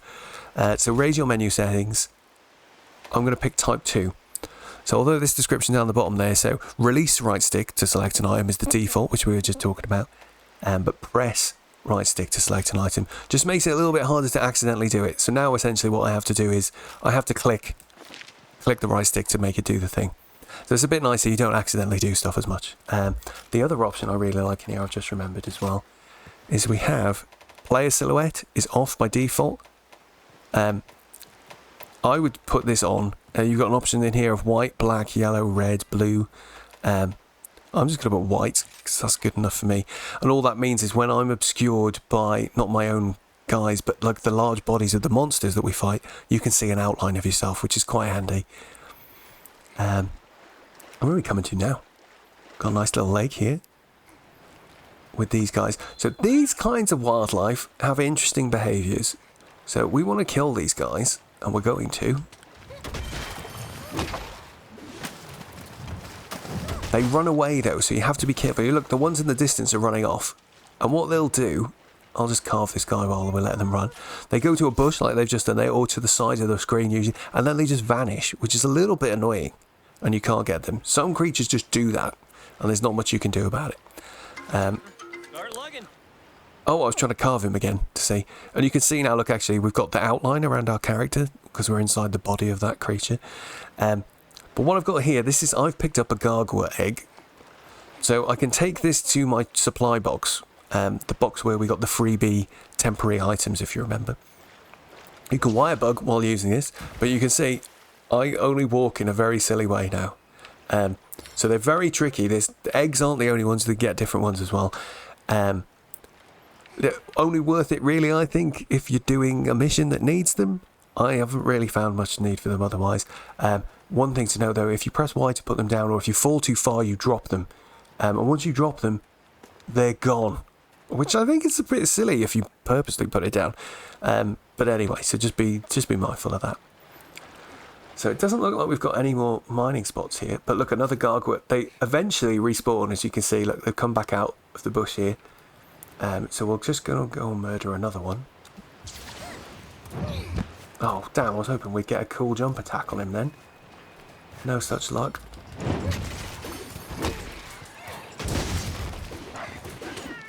Oh, we managed to get 2 in 1 there, thank God. Just so we can carve them and see what else they drop. I'm not sure if they do drop other stuff. Ooh, but I need this. Raw meat. Oh, we need to do our well done steak, don't we? That's what we need to do. Alright, let's have a quick look at our list again. Hunter's notes, small monsters, where's gargoyle? Oh boy, they could drop quite a lot of stuff. So we got a feather once already. Herbs? Interesting. What's this? 100%? How could it be 100%? We haven't got one yet. Oh wait, dropped materials. I'm confused by that. Oh, maybe it was this one. The other one was a gold egg. So I think they can either drop a gold egg or a regular egg. We'll put that down. We're not bothered about the eggs right now. Okay, let's keep heading round. Oh, no. Wait, we're getting distracted. Let's see if we can make our... Time to cook.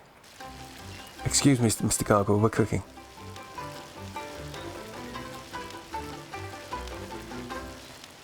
So tasty. It's the music, isn't it? That's what you listen. It's when the music stops is when we press the button. See if we can make another one. Yummy meat coming up. So funny. Yeah. When the music finishes, you press the button. That's my set. And you can see it go, it changes colour, but it only lasts for a few frames of animation and then it burns. The thing that's good about well done steak is not only do we need it for our mission, but if I got a ration. So as we looked at before, a ration, when we eat one of these, gives us a chunk like this. But a well done steak, I think, puts you to full, no matter how much you've lost. So if we eat one of these, a longer animation. What an animal she is eating like that. But there we go. We got full stamina again. But cool. All right, we got some steak. Perfect. We can hand that in mission in when we get back. Let's just head up this way. We'll get on the dog quick. Try and speed this up a little bit. Pick up some plants as we go. Did we complete? I'm not going to get any more. I'm only going to kill creatures if we haven't got all of their entries. So yeah, we've got done Izujis for now. Oh, these little spider guys on the floor are quite interesting. Look, you can see them moving along here. We'll just try and kill them quick. Sometimes they carry stuff, like you can see these ones are carrying items right now.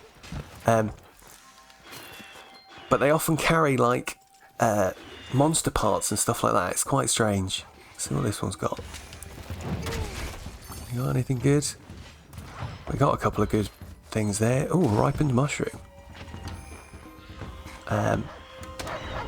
Right, let's keep going. We're not going to fight these Izuchi for now, I don't think.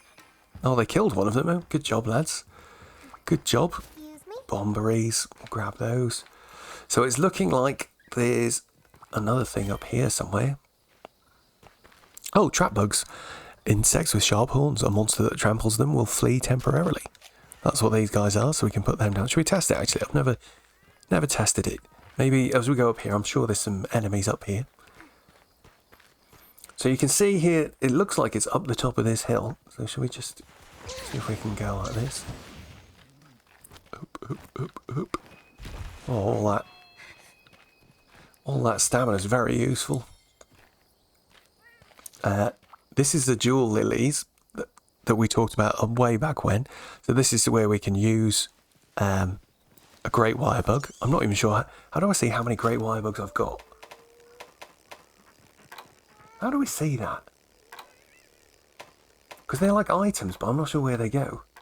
I can't even remember. Item pouch? Oh, they're right down at the bottom here, look. These are fixed items, so we always take these with you. Same for the great wire bugs, I think.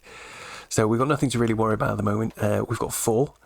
As we go, we'll get to do quests that give us extra ones. But now I can, if you look on the map as well, you can see it shows like an arrow of which way we'll fly. The larger the arrow, the sort of, it means we'll go that distance, almost exactly.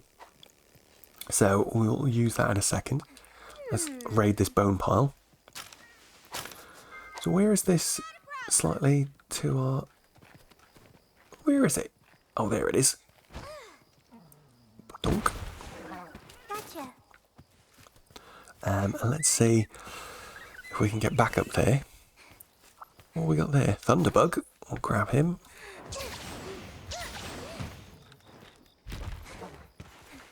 And if we just use this great wire bug real quick, let's see where we go. Yeah, that was quite a big leap. Alright, cool. It doesn't look like we've got any more pickups that we're interested in up here for now, so let's head back down. Oh, mushroom colony. See. I think this is the account item that we do on one of the other quests that we had.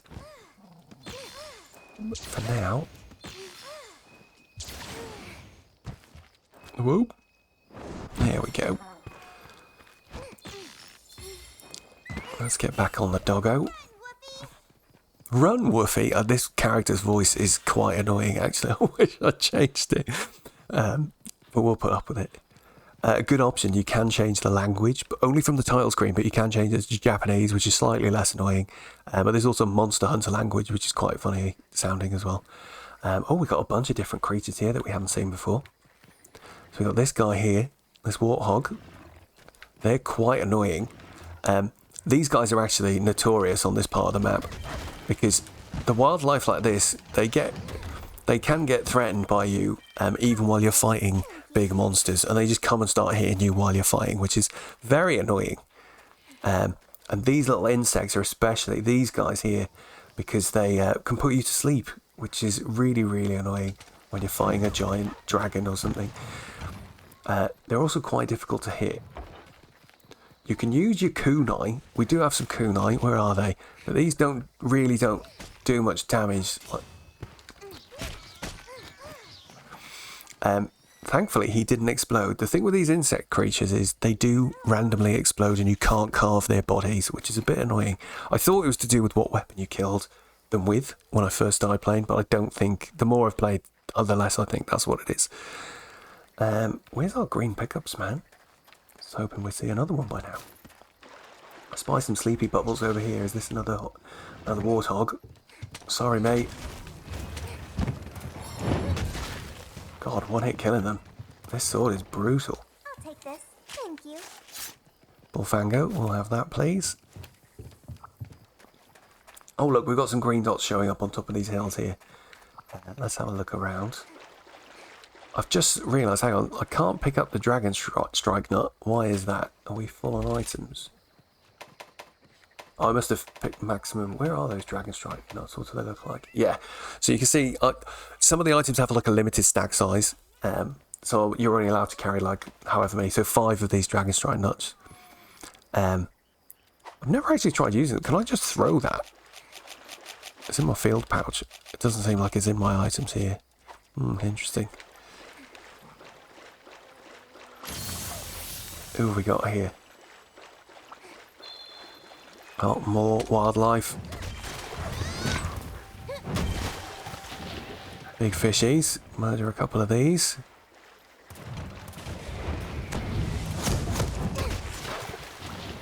There we go. We'll see what these guys give us. Gajows. Ooh, but I need this. She shouldn't be like, ew. Here goes. Oh, I forgot to mention, you can do all actions while you're riding the dog as well, which is quite nice. Okay, let's see. Keep forgetting to ride the dog though, because in my actual save game, I've not used the dog for hours at this point. Have we got one of those plants up here? Yes, we have. Oh, we haven't talked about these. Yeah, sending sprigs. So these are bushes that randomly contain spirit birds. So you can chop the bushes, chop them like this. And usually you get a bird pop out. Oh, we've also got a poison toad. Hello, mate. So yeah, whenever you see those worth chopping, they're a bit easier to chop if you're actually riding on the dog, to be fair. But let's see if we can find... And the dog is quite nimble, actually. He's quite good at climbing up cliffs and stuff. It looks like we want to go... Let's see if we can go up here. There's another one of those plants somewhere around here, apparently. Maybe up on top of this bit. Nice. Grab these mushrooms. Looks like these are vines.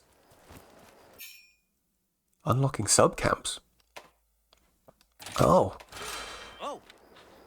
So, that's so confusing that it does it that way around. That message appears before you even get up here. So this is a place to set up a sub-camp, which is quite useful.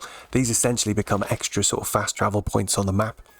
And we'll get a sub-quest when we go back to the town now to unlock that. There we go. We finished our mission. Perfect. 20 seconds remaining. So that's cool.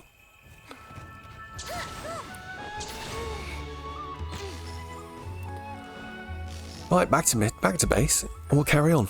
This is nice and sedate. There's no rush. We're going to keep going nice and slowly, just playing through until maybe we've done. I don't know when we're going to stop. I might even do this over several sessions and make it one giant video. We'll see. Loads of items to take home today.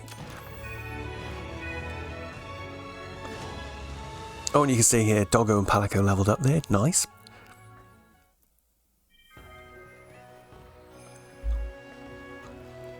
Okay. Somebody wants to talk to us. We can open the map to see where they are. We've got 1 request completed. And 2 optional subquests have been completed.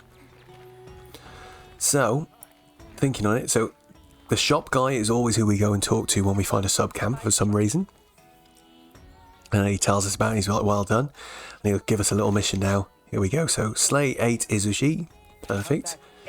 We'll make sure we start murdering them again. And here we go. This guy wanted a steak. Have your blooming steak, mate.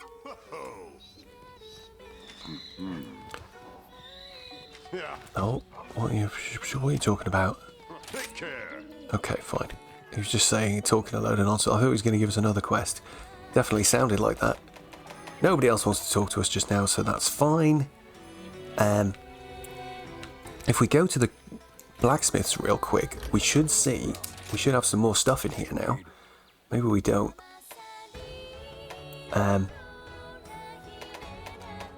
Oh, here's an interesting thing. Right, so it's showing these ones in green because we can create them right now. So I can create the Kimura Cleaver 2 because I've got iron ore. I've got 6 iron ore, saying I've got 6 here, and we only need 1 to make it. But this one's a bit more confusing because if you look, it's saying we can make this one, but I don't have enough Izuchi pelts. But what that means is, at the moment, that's showing us the crafting. Do you remember we talked about this little icon here? That's if we want to make this from scratch, we haven't got enough stuff. But if we pick it and choose upgrade, you can see we can upgrade it.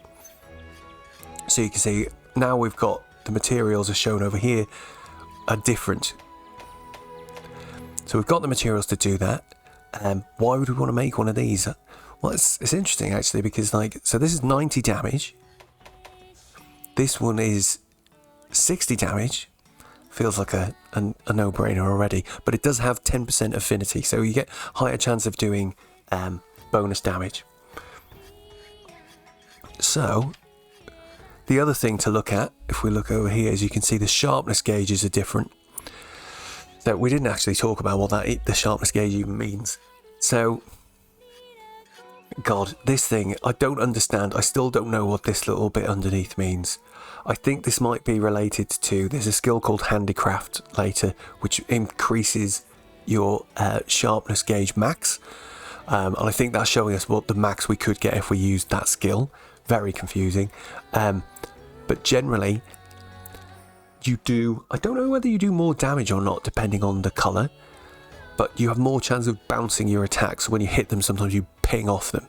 So sharpening stops you from bouncing, essentially.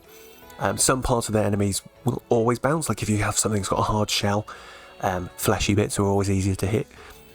But yeah, so the other perk of choosing this Izuchi blade over the bone cleaver is that it's got a longer yellow section, look, before we'd need to sharpen it. But for now, I don't think I want to make that. We'll leave that. Have we got any other armour options yet? No. But look, we have got some of the things. You can see the icons have glowed up. One thing we didn't talk about yet was the wishlist function, which is really cool. So if you press Y on this screen, you can go add to wishlist, put it in a slot like this. You have to press quite a lot of buttons. And what this will mean now is if I do that, I've pinned both of those items. I've got enough stuff to, well, I haven't quite got enough stuff to make all of this. In fact, can we add the whole lot? I think you can add the whole lot by just doing the first item. The first icon. Like you can just pick this. But I've already added the whole list, the whole thing to the list now. But what this will do is, although it looks like we can craft this and this, we can't, because it takes the same material. Now that I've added all of this to my wish list, if we quit out, I come to this middle tab, pick wish list. It shows you your items here, but if we scroll over on the tabs at the top, I now know, look, that I need 3 Bullfango pelts and 2 warm pelts to make the whole thing. So that's quite a nice way to do it. So we'll leave that wish list on because we will make that set as soon as we can. But otherwise, I think we're good for now. We'll go do another quest. It's a good day for a hunt. Yeah, we completed some of our optional side quests as well. Is trading quests just... Oh yeah, we've got some other trading quests here. And maybe we'll do those soon, actually. When do we do those? I don't know. Fungal frustrations. If we complete this one, we'll get to do the urgent quest, which I think is the first proper monster hunt. So that's cool. We'll take our mushroom gathering mission. Maybe we'll go over here and we'll actually eat a meal before we go this time.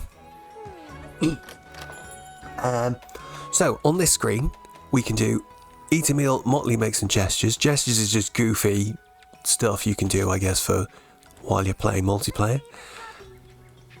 Oh no, you can't cancel these, can you? But it is quite funny, you can just mess around. I guess they're for multiplayer. Motley Mix is an interesting one. So this is how you make rations. It took me ages to figure this out, because I'd never come into this screen. Or I'd probably just skip this text, because I'd seen so many texts by that point. But essentially, items you've picked up, including monster parts, although we don't have any here right now to change. But I can change raw meat into well-done steak without having to do the mini game, and I just have to pay a little bit of money or points for it. Same for these. So you can see it shows you what you'll get by transforming it, and you also get some things called Dango tickets, which are quite useful. We'll explain what those are in a minute. So we can order Dango at the tea shop to gain extra health and stamina, and we'll also get skills if we are lucky. So this is a little bit overwhelming at this point, I think, so we'll just skip this. And what we'll do is we'll just choose to pay with money. Order the usual. This is where you've saved your previous ones. You can save particular groupings of Dango. But what a dango is essentially is you can add 3 balls, these tasty balls, and they have different effects, right? And they also have, if you look over on the side, you can see we've got activation chance as well. The dango tickets, which is shown up here, we have 0 at the moment. But once you earn dango tickets by doing your what was it called, making rations and stuff through the kitchen, that means it just boosts the activation chance. This one at the top left here, we do have these different tabs, but for now we've only got a few, so we can stay on the all tab. But the one that has this little red thing in the background here, this is the daily special. It changes every time you do a mission. At the moment it's Dango Harvester, so it reduces the time it takes to gather. Not really that bothered about that. Increases damage dealt by kunai. When an attack is deflected, sharpness consumption is reduced. That's something I'd forgotten to mention. If you ping off an enemy, it reduces your sharpness even quicker than normal. Polisher speeds up sharpening, that's quite good. Dango Feet prevents you from getting knocked on your butt. I'm not sure what that actually means, because you still get hit over. I guess it's probably something to do with some attacks like shake the earth and make you lose your balance. It's probably those. Dango Defender, low possibility that damage will be decreased. Slightly increases health recovery. Increases the quantity of honey obtained while gathering. So I think we're going to make one just for the heck of it. We're only gathering stuff this time, so I think maybe we'll take Gatherer, we'll take Harvester, and what else should we take? Let's just take Defender. So if you want to save it, you go register to set, and then you can save it here for your order the usual screen, but we'll just order this one. And then you get a goofy little cutscene where they cook you the stuff with a song. Is so silly. And also all the cutscenes in this version of the game seem to run at a lower frame rate. I don't know what that's about. But anyway, there we go. They made us some tasty dango. Beautiful. You can skip this by pressing B in future, just so you know. And then we eat it like a greedy old pig. Nice. And then we find out which things activated. Oh, so 2 of the 3 things activated. You can see the skills appeared at the bottom right of the screen there. But anywho, let's head off on the quest. Go and collect some mushrooms. Ready to go. Right. Maybe we'll try and do this one a little bit quicker than last time. And you can see, because we've already uncovered the map now, look, they're already showing for us. Oh, we had some health and some rations in there, which is quite useful. We did have our optional mission to kill the Izuchi, though, to get the to unlock the camp, so maybe we'll try and do that as we go. Scoop up items at the same time, because why not? Gotcha. I'm going to just hightail it. Jagras not bothered. Where's the Izuchi? We got some. They like to hang out usually around this next bit. Let's see. One thing I'd normally do see as well, when you're playing, if you're hunting a big monster, I think hunting out these little spirit birds to get as many stat boosts as you can before you do it is a very good idea. But since we're just doing a little gathering quest, I don't think we need to worry. Are these guys all sleeping? No, they're just chilling. Funny little guys. Right, hopefully we'll get some Izuchi down this side. Any down here? Oh, I can see some in the distance. We'll try and make sure we kill these guys when we see them. Just so... Oh, that attack's quite cool. Hang on. Oh, bugger. Missed. Need to try that move out a bit more. Making progress. I'll take this. Thank you.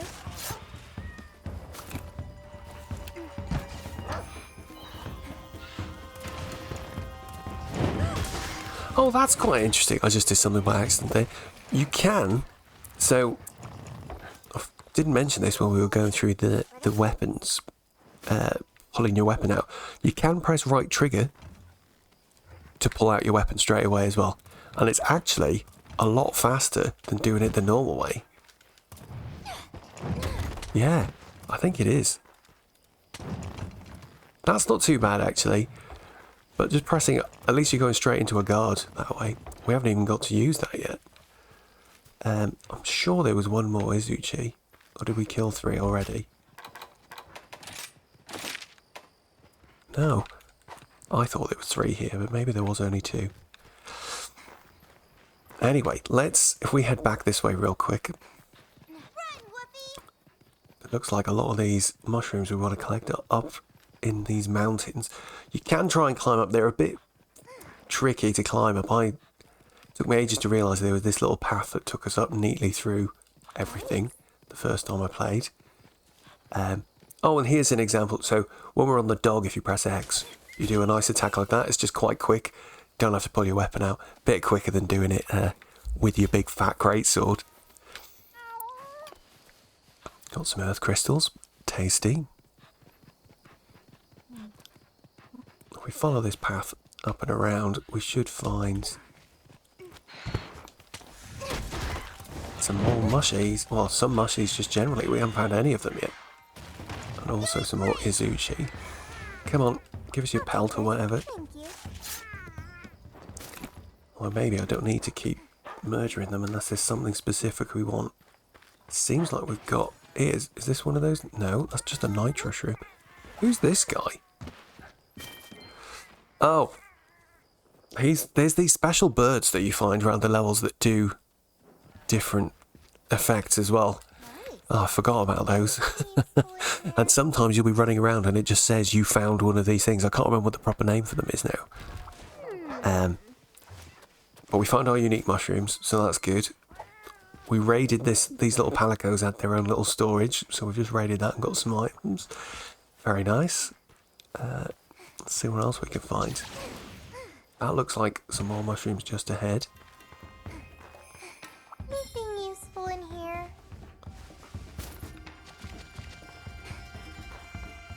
Lovely. This isn't going to take us very long if we keep going at this rate. These guys are quite interesting. Boulder lizards or rock lizards. You find different variants of them. They just sit there and you kick them and they give you some stuff. Quite nice. They do tend to spawn in the same place all the time as well. So every time you come into a level, you can find one there. I think. Don't quote me on that. Actually, no, I'm thinking about it.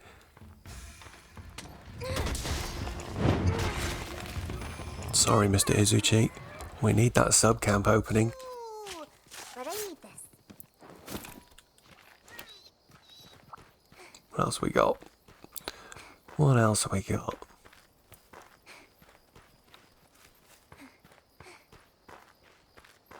Another mushroom. See. Oh, there's another one straight ahead as well. Oh, we might even do it if on this harvest if we're lucky. Oh, one more needed. Curses. It's down here.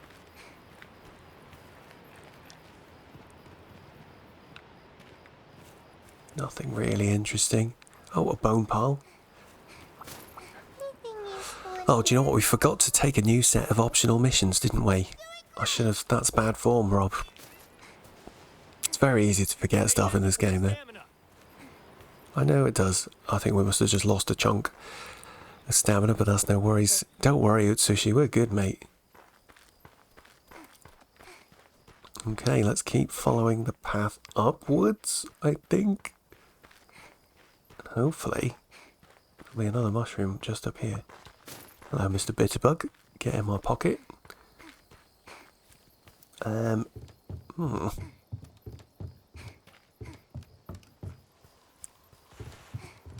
This is a long way up.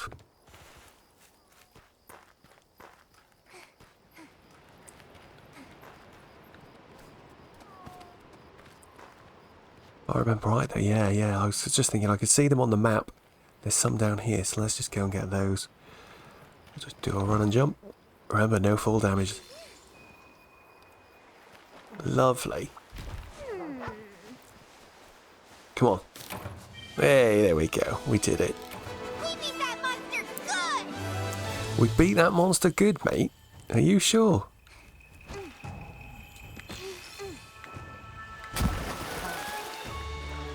This character's voice is not the one. Right, cool. Mission complete. Back to base. We should have an urgent quest now.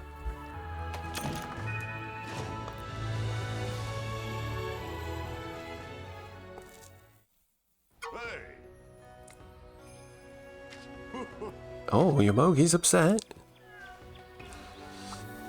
Right, so we've had a few pop-ups here. That's telling us that we've got the ingredients for leather vest, leather belt, and leather pants. The only thing I find slightly annoying about how this works is that it doesn't take into account that we've got... Oh my god, what's going on? Multiple things selected. Because we've got enough to craft one of those things, but not all three. So it will keep popping that message up all the time. Now until we've done it. So we're going to leave it there though, because I want to try and do it at some point. Who wants to talk to us? Gathering Hub entrance. Worst news ever. What's going on? So this is how you get given an urgent quest. Somebody will get a red speech bubble, which is urgent, and you need to go and do that to unlock the next set of missions. So she's given us that mission. Delightful. Let's eat some dango before we go while we're here. And this time we're going to eat something a bit more intense, I think. So, oh no, it's dango harvester still. Maybe that's just a luck that was like that. So let's take dango polisher, dango defender. What's dango medic? Maybe not dango polisher actually. How do I remove it? Oh, you press B. Right, there we go. Deflector we'll have, and medic. Yeah, let's take those for now. Boom. Oh, we got polisher and medic, so that's fine. Shame we didn't get defender. It's all good. This is real bad, apparently. How are you today? Right, she tells you urgent quests need to be dealt with as soon as possible. That is not true. Make sure to check the special quest. Normally what would happen is that I've still got missions, and if you want, you can go and do these. I'd suggest you do normally. Especially once we're actually hunting monsters. Because you will get new materials, you might be able to make a better weapon, you know. It's always worth doing the stuff you want. Once we've done this urgent quest, I believe we will have level 2 star quests. I did want to go and do learning how to ride a monster, but we're not going to do that just yet. Or capturing. We might do that soon as well. What I did want to do in relation to that, and this is a pro tip I'm going to give you guys right now, is there's another option here somewhere in controls. Buttons for wyvern riding, attack or A. So what this means is there's a system in the game where if the big monsters take a certain amount of damage, they fall down so you can ride them, essentially, right? It's a special damage type, but that doesn't matter for now. When they're down, what happens at the moment is if I press A or if I press attack, so if I press A when my weapon's away, or if I attack them, I get on them and I start doing the riding sort of mini-game thing, which is fine. But what I like to do is have flexibility so that sometimes I can still hit them instead of riding them. So if you change this option to be a weapon sheath, that means you can just carry on wailing on them and hitting them in the face rather than getting on them if you don't want to. So that's quite a handy one. We might do that now. We're off to fight, hopefully, the Great Uzuchi. Great Uzuchi, Great Pain. It's the first 2-star mission you can see. So this will unlock our 2-star quests. So yeah, let's take it. Don't forget to eat. Oh, we already did, babes. Don't you worry about it. Let's depart on the quest. Most of the time when you get a new enemy, you get a little cutscene like this that shows you the creatures.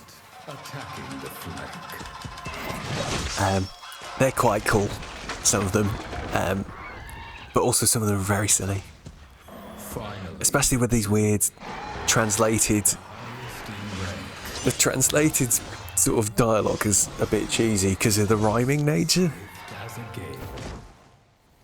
They cut to the bow and kill without fail. Interesting. Trinity of Terror, the Great Izuchi. Let's go. So that's our mark. This is our first mission with a large monster. So if you look at the top right of the screen, you can see we've got a little thing there with a click right stick. That'll highlight the monster. If you look on the map now, you can see that that's highlighting him. When it's highlighted, if we tap L, it'll move. I think you can double tap, or is it only when you're closer? It might be when we're closer. It'll lock the camera onto the creature, which is quite a handy little shortcut. But for now, let's get in our supply box, and we'll make our way over to him. Come on then, doggo, let's go. Excuse me? So, what we might try and do this time then is, because we're going to go and have a big fight, we're still not quite full on items. I'm going to use my quick menu here and use my free rations to just top my stamina up a little bit. And what we'll do is, look, we can see some of these Spiri birds up here, so let's go and grab some of them just to make sure we've got as much stuff as possible going into this fight, because it'll help for sure. Oh, we forgot to take new sub-quests again. gotcha. I'm being quite bad at that. Not taking my own advice. Any over there? We got an orange one. Let's go and grab it. And you're quite safe to like ignore the little creatures most of the time, by the way. If you don't want to, we don't need to fight these Jagras. They're just going to run around and not pose much of a danger. Oh, here's some little ones. I'm just going to quickly give these ones a hiding, because we do want to make sure we unlock the sub camp. Doing great!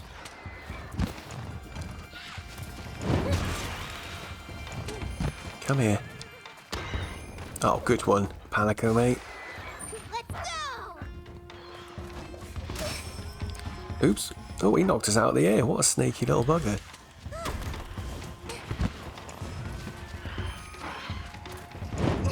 Oh, this sword is tricky. Look at that, it's so hard. Alright, put it away. I often find it's easier to just put it away and then reset yourself, get a nice aim, take care of them. Right. Here goes! So the Izuchi is actually just round the corner the other direction. Let's grab this honey and then we'll go off and see if we can find him. We grabbed a few spirit bugs, not many. I'm feeling pretty confident though. I've fought this guy plenty of times.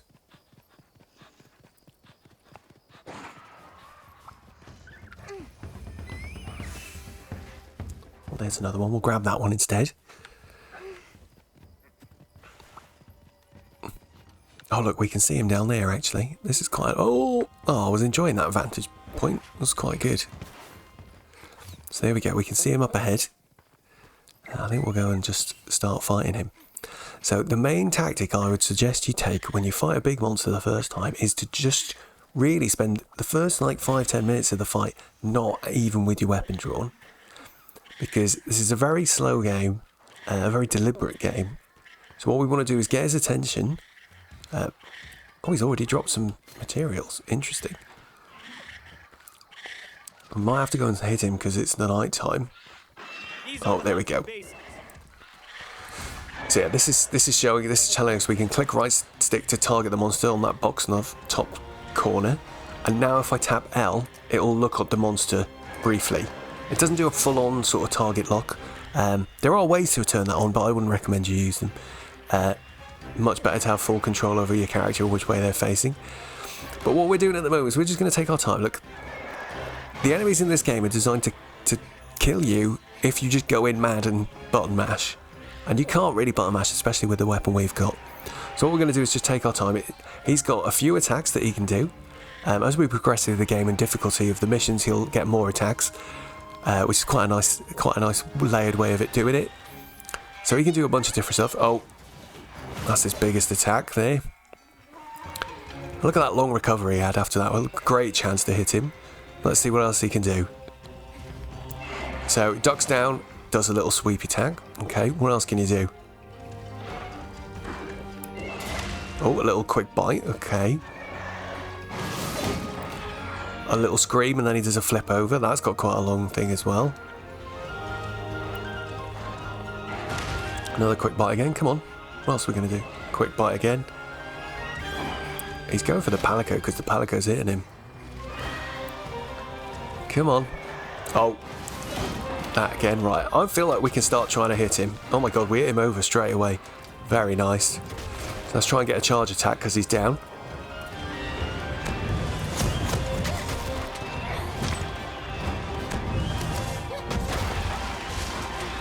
Oh, he's doing his biggest attack again. Quick, quick, quick. Run out of the way. Your character does shout when they're doing their very biggest move, but it's a little bit late, I find, to get out of the way. So you have to watch for the animations that they do. So let's just see if we can... Oh, he's running off. So this is another thing that happens. Once you've been fighting them for a little while, they hightail it out of there. So this is a good opportunity for us to sharpen our weapon. Sharpening, of course, we saw earlier on, looks like this. But, benefit of having a doggo, we can ride the doggo and sharpen at the same time. Always worth doing. Right, where is our guy? Oh, the tap doesn't work unless you're really close by the looks of things. There we go. There he is. Oh, it looks like... Are they moving again? Oh, no. Oh, a spit attack. Interesting. Okay, flip over. Right, grand. Let's lay into him.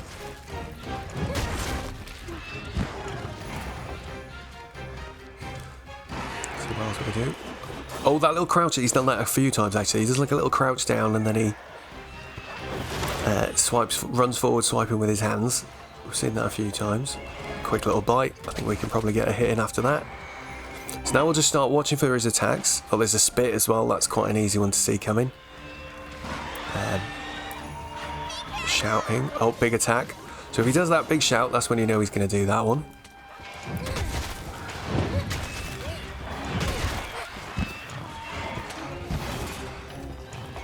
Oh, we probably could have got an attack in there. We'll just wait though. Where's he going now? They also usually have an attack they do when you're behind them. Don't know if we can... Oh, these two little ones are a bit... Okay. So Master Utsushi's telling us about the monsters enraged. It's very hard to tell with these ones. With some of the later monsters, it's a bit easier because they change colour and stuff like that. But you can see he's got steam coming out of his mouth because he's cross. So he's angry. So what that'll mean is his attacks will be quicker. He'll have less. He'll recover a little bit faster.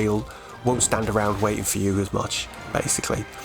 So if we'll just take our time. Just be a little bit more careful when they're in enrage mode because you don't have as much opportunity to attack. But generally, if you still wait for those big moves, you can still hit them afterwards. Oh, we missed that completely. Oh, parts broken. I forgot to talk about parts broken. So parts of the creatures can break as you find them. I think you can break. It depends on the monster, but generally you can do their head, their arms, their legs, and their tails. With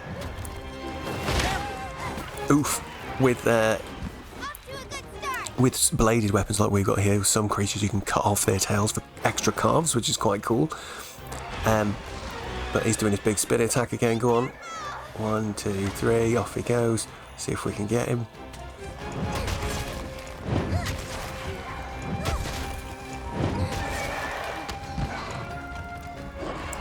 Okay, what's going on? So yeah, the other thing about when you get a break, usually it staggers them and they do a little stumble. Oh, he's tired. So this is what happens sometimes as well once they get a bit weak, is he'll stand around just, as you can see, he's sort of drooling everywhere. Not in a good way. Did flounder my opportunity there on purpose. But yeah, oh, he's hurt and he's running off, look, dribbling everywhere. He's nearly done. Nearly done. We'll go and follow him again in a second.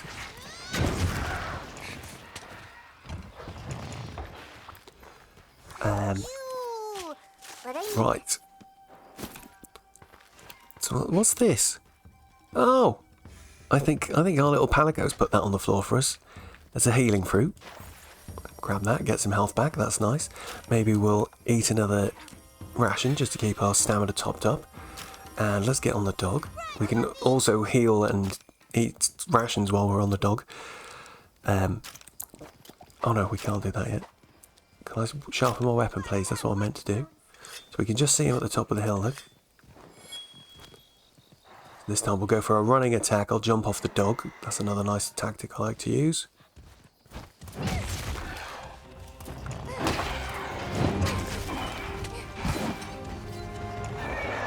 Oh, that's the rear attack because I was behind him. So yeah, it's your usual game where you're just waiting for a chance to attack. Oh, he's down. Here we go. See if we can get the charge combo on him.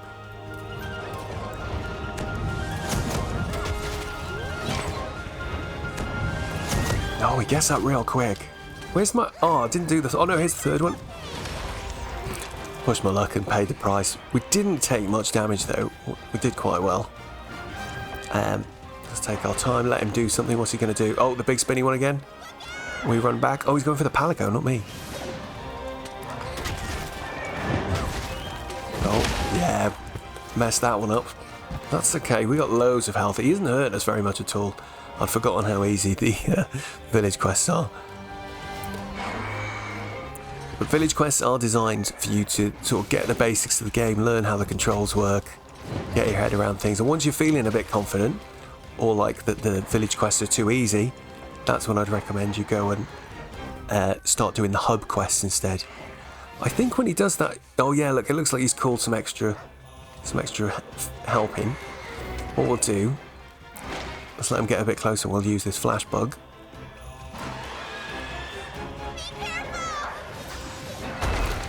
There you go, you can see the effect that's had all on them. I wonder if that knocked them over because they were in the middle of their move as well. So the thing is, when they're blinded like this, they can't actually see where you are. They'll just randomly attack in different directions. So it feels like you should be safe, but you still got to be quite careful.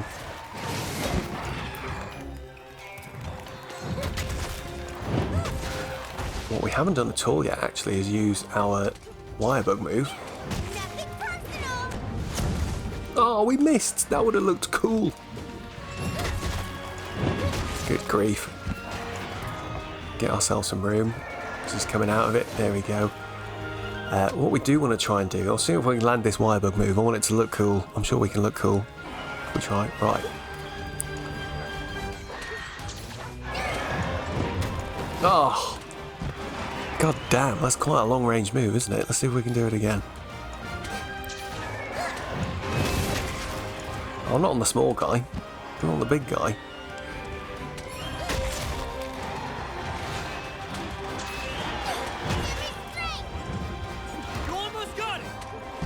Oh, we have almost got him. So you can see, looking at him, he's limping off now. He's very hurt. You can also tell by looking at the top right of the screen, he's got a little blue icon under his name, under his picture. What that means is also actually flashing on top of his portrait that's shown on the little map. That means he's ripe to be captured, basically, when they get the blue icon. But we're going to be finishing him off the old-fashioned way today, I think. I'm determined to land this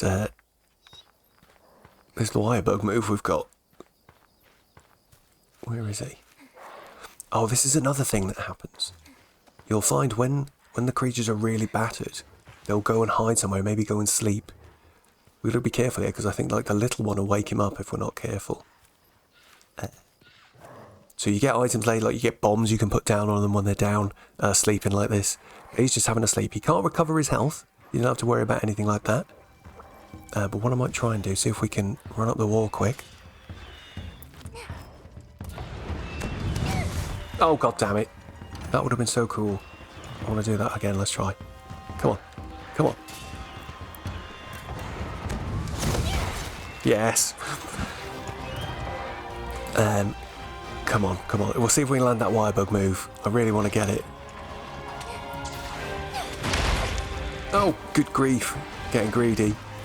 Oh, big shout. Here it comes. Spin, spin, spin, spin.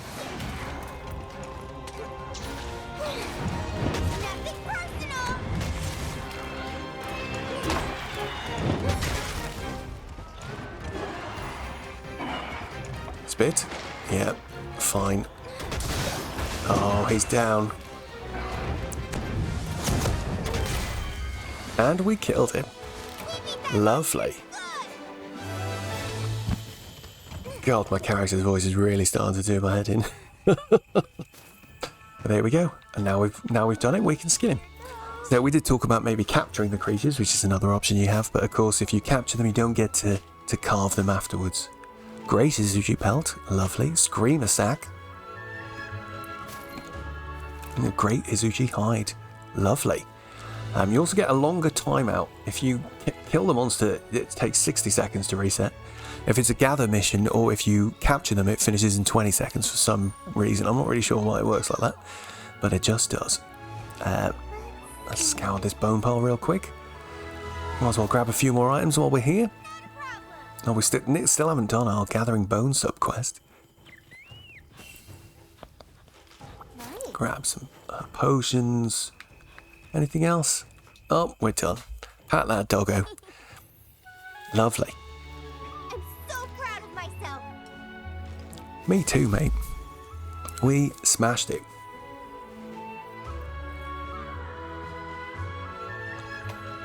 Okay, so we got lots of stuff, and look, if we look at items plundered, we also got some extra items from the creatures that our Palico got for us. Very nice. So what you do get here, so we get target rewards. So these are special rewards you get for the creature that we were hunting. You get quest rewards for finishing the quest. You also get broken part rewards for the different parts we broke. I saw a couple of broken parts happen. I think we got his tail once and his head once. So we could have, you know, when you've got different weapons are better at breaking parts, and you can spec into it by using different armor types and things like that. But yeah, that's generally how it works. Sometimes as well, like I said, the items plundered here will contain some of these items that we can get from the large creatures as well. So that's all cool. Taking it along just nicely. So let's back at home now. Let's see what's going on. Right, he's happy we did it. Well done. Okay. Oh wow, everybody wants to talk to us again. We're popular. So this guy should be telling us that we've now got the sub. No, I didn't mean to talk to you, Mr. Cat. Have a look at my wares. Right, cool. So there we go, he's done that. But the reason the cat is here, so we've got the shrine sub camp, so that's great. Now we've got a new fast travel point in there, quite handy for when we want to get across to where the monster is in a hurry. This guy's got a sail on at the moment. You can tell from the funny music that's playing. And you can also tell because the cat's having a dance. Or the cat's even here. Maybe the cat isn't here normally. Take care. So because he's got a sail on, let me talk to you. I've got some good deals for you. You can tell it's a sale because it's got... Oh, it's telling us as well. During a sale, basically, everything's on half price, and we can do this little lottery. Lotteries are very strange. We'll try one. A wonderful prize. And we got a bunch of items. There we go. I've barely done the lottery. I think it's the only way to get some of the customization options for your house, maybe? Don't know. But I basically never did it. Other than on the Switch, I did it with some amiibos because you get free goes with amiibo scanning. But yeah, not really that bothered. But generally, the most important thing here is... but I don't know why it says this. You can buy items and put them straight in your item pouch, or you can buy items and put them in your item box. But when a sale is on, he sells everything at half price. And that is probably the best time to come to this shop to buy trap tools. Because I don't think you can get these in any other way. So you need these to be able to craft traps, which is what you need to use to capture creatures instead of murdering them. And why would you want to capture them? Well, I'm going to get a couple of these just so we've got some ready to go. Happy hunting. But what we'll do, let's get away from this guy so we don't hear the silly music anymore. If we go and look at our hunter's notes now, and look at our large monsters list, we've got Great Izuchi. It's our first large monster. Just like before, I'd recommend you come and read some of this stuff because it does give you some information. Like for these guys, it's not that useful. But like, I don't know, like it says down at the bottom here, their razor-sharp tails in combination with their synchronicity make them a force to be reckoned with. Take out their leader to send the herd into disarray and pick them off easily. I don't really know what that means here because taking out the leader would mean the Great Izuchi himself. But for some creatures it'll tell you that, I don't know, maybe they've got a weakness if you hit them in the leg or if you try smashing the thing on their head first, or, you know, it gives you little hints. So this can be quite cool. This screen also shows you the sort of weakness to different damage types. The higher the number, the weaker they are. So think of it more like efficiency, right? So I'd say like and it shows us several things. So can my mouse work here? Yeah. So we've got the different body parts. This guy's got tail, and tail tip is actually different. I didn't realise that. But it just shows you which type of damage is more effective. So this is cutting, this is blunt, and this is ammo. So you can see that they're about equal most of the way. If we look, tail tip is more susceptible to blunt damage. Tail is more susceptible to cutting damage, for example. And then you've got these elemental types like fire, water, lightning, ice, and dragon. This one is for ailments. So these are similar to elementals, but you get other things like sleep and paralysis later on. Again, the higher number of stars here, the more effective your ailments are.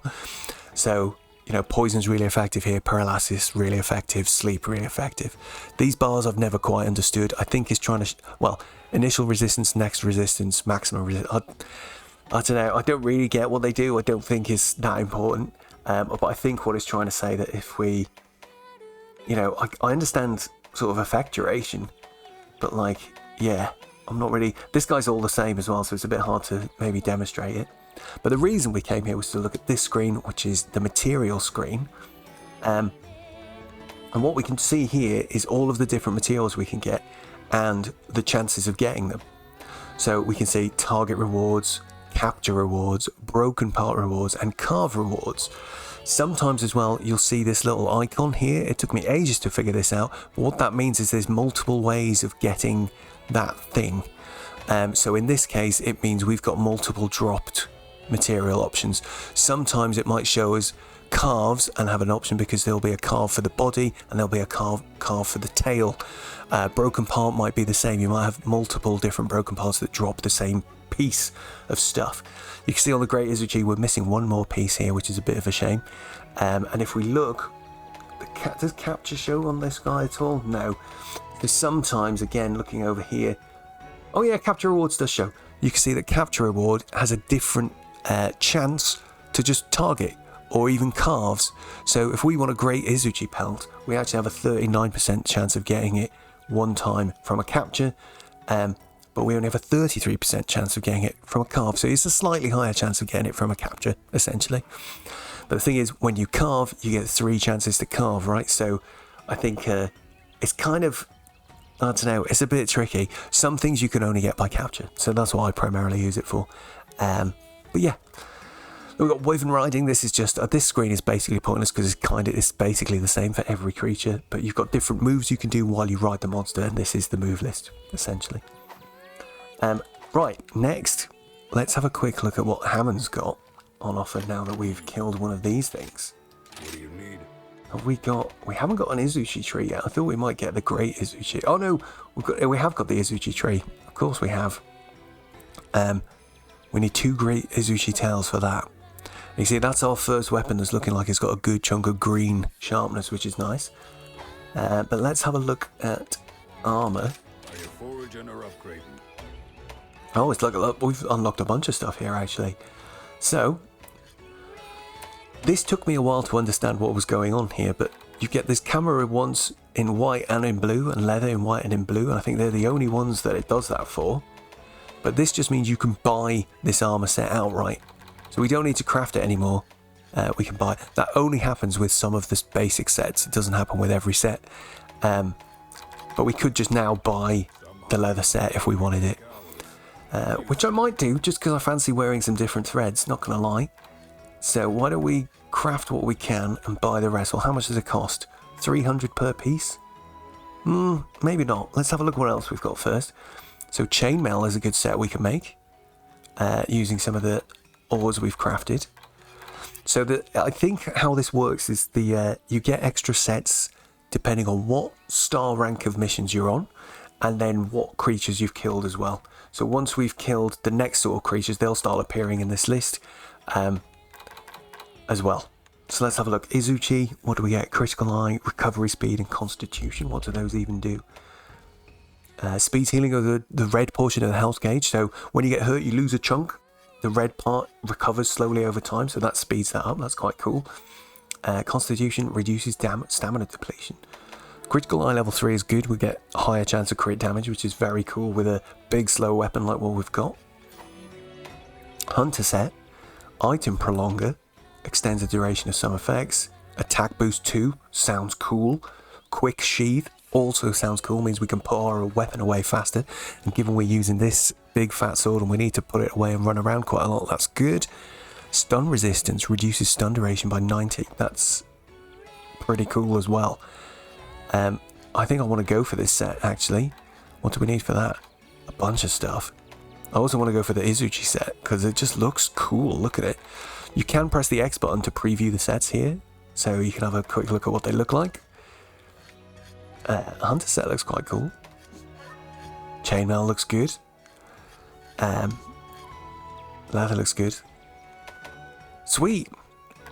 So this is kind of... So by this point, I think we've kind of seen the loop of the game, which is that essentially we just like come and see the creatures. We do a mission, get some stuff, come and look at what we can build, the craft at the smith, and then we just make ourselves very slowly stronger over time.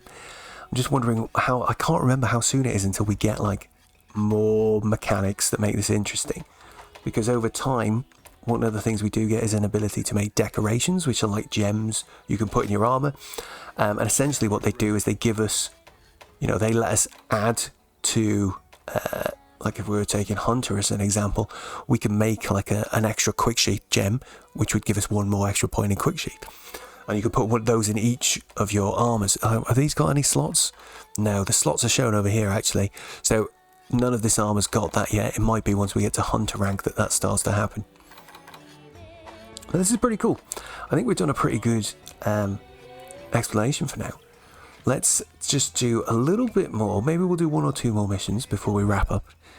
And we'll see what's going on. So what's this guy doing? During a quest? Oh yeah, Palamutes can carry items for us. There's just an extra little storage. Sniff them out is an option that we can... That's great, thanks. I think that is exclusive to Sunbreak DLC. Because he told me that after I'd bought that DLC on the Switch, because I played the main game before getting the DLC. The Bunny Dango are safe. Great. Now we can do 2-star quests. We keep forgetting to retake. So try and get in the habit of just always coming back into here and refilling these things up. So now we've got the ability to kill the big monsters. I think we'll take these. We're still going to try and gather these mushrooms. We'll nearly complete these two. Look, they're both on 5 of 7. 2 large monsters will get us another completion on that. Small monsters, great. And broken parts, great. So we can go to level 2 quests now. And you can see we've got to complete 3 key quests here to get the next urgent quest. So maybe we'll just try and do that. And we'll bash it through. So we can go and hunt an Azeros. He looks like some sort of bear, look, you can see there. We can go and collect some items, go and kill some of these baggies. We can go and kill a great baggie and go and kill a rabbit. Now these guys, if you look down here, you can see they're in a map called the Frost Islands. The bear's still in Shrine Ruins. So let's go and kill the Grizzly Glutton for now. And let's go and eat some food. And then maybe we'll just try and we'll try and beat these 3 next creatures. We'll see what sort of armors they give us, do the next urgent quest, see what that might unlock, and I think we'll probably wrap it up there. I think though, I just need to stop for a short break. My voice is going. 3 hours we're nearly be going here, but we'll be picking up again real soon. Give me just 2 moments. Okay, let's resume. Let's resume. A little break there. Hopefully my voice isn't going to completely give out. But let's continue. Let's eat a nice meal. Get ourselves ready to go. Dango Moneymaker. Increases the Zenny receipt. Oh, let's take that. Nice and easy. Dango Defender. In fact, hang on. Let's see. Can we... Wait. Let's do a Motley Mix. No. Wrong button. Let's do a Motley Mix. See if I can get some vouchers. Oh, it costs quite a lot, don't they? We'll pay with points. I can make 17. Yeah, let's pay with our points. Go. We'll skip the animations, lads. Takes ages. Take all. Do we get any vouchers? I think it's once you've done a certain amount, they do a little scene where they talk to you and then they get, wow, that's a lot. Herbal medicines. Why not? I don't spend the points on much else. On my main save, I barely spent points on anything. So I just use them when you can. At the same time, I also never needed to do any of this stuff. Right, so if we cancel out, you're gonna like, oh, Hunter, there we go. She's gonna tell me how great I am. You give me, oh, there we go. We got 17 Dango tickets for that. That's pretty cool. So if we come and order a meal now, I can actually show you what it does. So, order a bunny dango. Maybe I should pay with points, actually. So let's take the moneymaker, hurler, deflector. We definitely want defender, so stop ourselves from getting hurt as much. Dango feet prevents you from getting knocked on your butt. Still don't understand what that actually does. Dango minute increases health recovery. Probably don't need that. Let's take Dango feet. We'll order. Wait, no, don't order yet. Before you order, if you look up here, look, you can see Dango ticket not used. If I press X, boom. So now you can see it boosted the chance of those other ones. It seems like it adds 40% based on what Dango feet's gone up to from 55 to 95. So now we should definitely get all of those effects. There we go. And you can see we get 20 health and 20 stamina extra as well. I forgot to mention that the first time we did it. There we go. We should be good now. Let's go. I think we'll just start the mission straight off. We'll go and hunt an Azeros.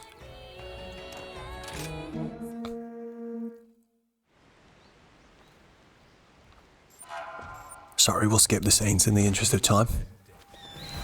So this guy's like a big, scary bear guy. It's quite cool looking. So if we look down on the map, you can see he's shown as a question mark at the moment. Oh, something to point out. Sometimes it gives you other items when you come to the supply box. So it's given us flash bombs here. And I suspect that's because flash is particularly effective against an Azeros. I'm not sure how or why, because he's quite a straightforward opponent. But you can see he's shown as a question mark on the map at the moment, and up on our little thing up here. The monster you are targeting will always be the first one that you, the rightmost one in that list. So let's get over to him anyway. We might end up. Oh wait, we've got our extra camp now, haven't we? Let's use that just to show how that works. So now you can see we've got that on the list, on the map here. We haven't actually talked about how you can look at the different icons on the map yet either. Oh, maybe we should do that real quick. So if we look over here, you can see change category. Icon list selection is on at the moment for some reason. But you can scroll through here and it shows you where all the different pickups are on the map, which is quite cool.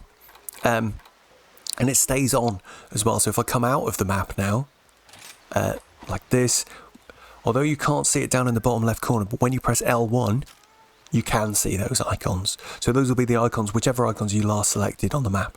That's actually quite an important piece of help, I think.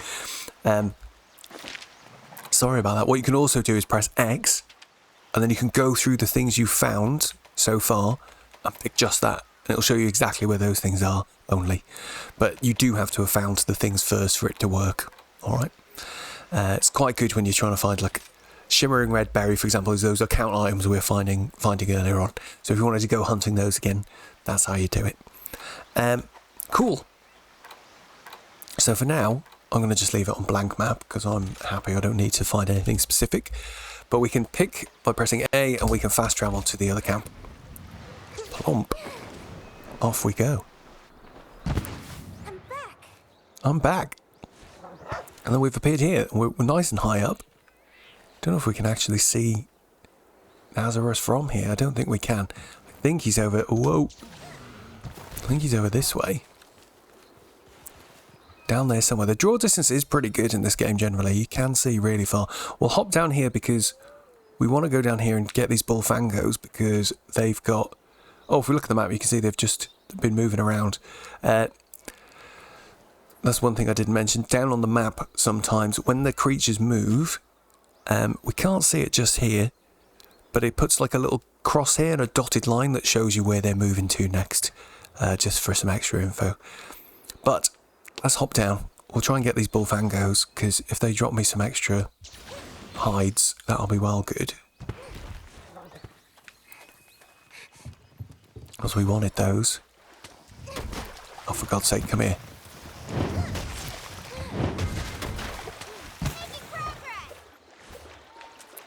Damn it, he exploded. I see one over there.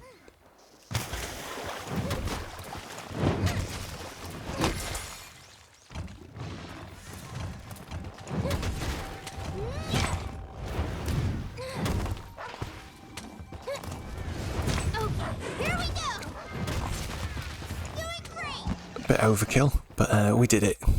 Come on, give me one of those warm pelts or whatever they're called. Bullfango pelt. That's what we needed. Thunder beetle. We'll just pick that up.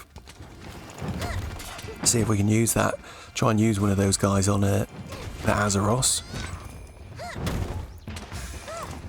This is gonna hurt. Making progress. That move is cool. We need to use that more. Quite interesting. I've not found what's. I think at the moment we're mainly going for sort of single hits, you know, because we're trying to like make sure we just take advantage of the openings we get as best we can. Alright,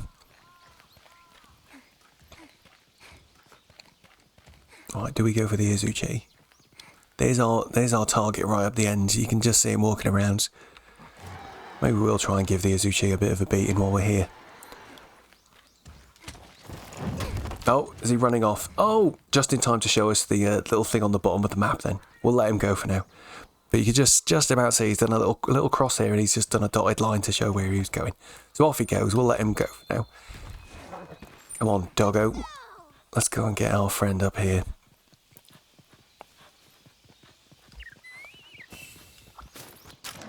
Where's our thunder beetle? Here he is. Right. Oh. Azeros is moving. He's off down to the lakes. Blinking egg. Come on then. Back on the dog. Let's go. Run, Whoopi. Run, Woofy. Why does she have to be so insufferable? I hope not all the... I haven't made... My other character was male. I hope all the female characters don't sound like this. Right. So here's our guy. He's an interesting looking chap, isn't he? He hasn't seen us yet. But let's go and say hello. We'll try and see what he thinks of this. Nice. Give him a bit of a shock there. Most creatures will do a roar when they first see you. That's something you can take advantage of if you want to. We'll just need to, like, let's try and pay attention to his moves and see what he can do. Oh, he's just done a little bum bounce. That's his move he does when you're behind him. I remember that. Oh, he's running around. Oh, lucky life. That's what those little birds that fly around the map can be called. Done a little grab move, that looks like. Oh, some swinging hits. Okay. Just gonna eat a little ration while we wait. That was close. Right, so that leap attack left quite a big gap after it. Was he going after my Palico for? Quite funny how he's not going for me because I'm not attacking. See what else he can do. Oh. Yeah, okay. Well, I think we're probably quite good to start attacking. I'm going to get my flash bombs ready down here. We'll try using one. So the flash, if you just press Y while you're running around, you'll just throw it in front of you. So try and make sure that you aim using left trigger before you throw it. Oh God, that went off too far past him. Try and throw it at their feet to really make it work. What, does he do anything special when he's below? Seems like he's just doing normal moves. Oh, did he drop that tear from the flash? He may well have.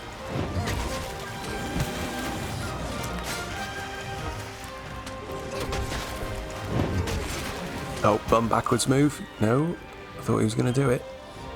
Oh, he's shaking off his blind. What's he going to do? Grab move. I think we should be able to hit him now. Oof. Oh, we didn't talk about wirefall yet. We'll see if we can talk about it. So, wirefall is a technique I didn't realise until literally about 50 hours. Despite this tutorialisation, I was obviously clearly very overwhelmed when I was first playing it. But if I let him hit me, basically, to recover early when you've been knocked over, you can press left trigger and B, which is the roll button, to do like a wire bug recovery. Like that. It's very handy. It makes you go absolutely miles away from them. You can control which direction you go in, which is very useful as well. So I highly recommend you do that. Right, I think we've... Oh, that's quite a good one. So let's see if we can bait out an attack and we'll start getting him. I think it's time. Yeah, he's quite quick, isn't he? Oh, he's going to roar, so we'll give him a big hit. A lot of this game is definitely... Oh, we didn't talk about these things yet. So he's run off this way. You might think, oh, let's go and follow him. And then he'll be like, why can't I go in here? You're not allowed. These things sometimes you find, they're like weird caves that only the creatures are allowed to use. A little bit silly. But we move. It's the game. What can I say? Let's use this to recover our health real quick. We'll go and grab another free wire bug since there's one here. Let's get on Doggo and we'll go and chase after this Azeros. Oh, get our sharpness topped up.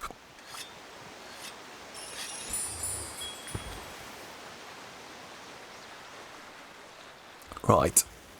See if we can get him to fall over or something this time so we can get some big damage in on him. Oops, wrong button. Oh, there we go. Straight away he's down.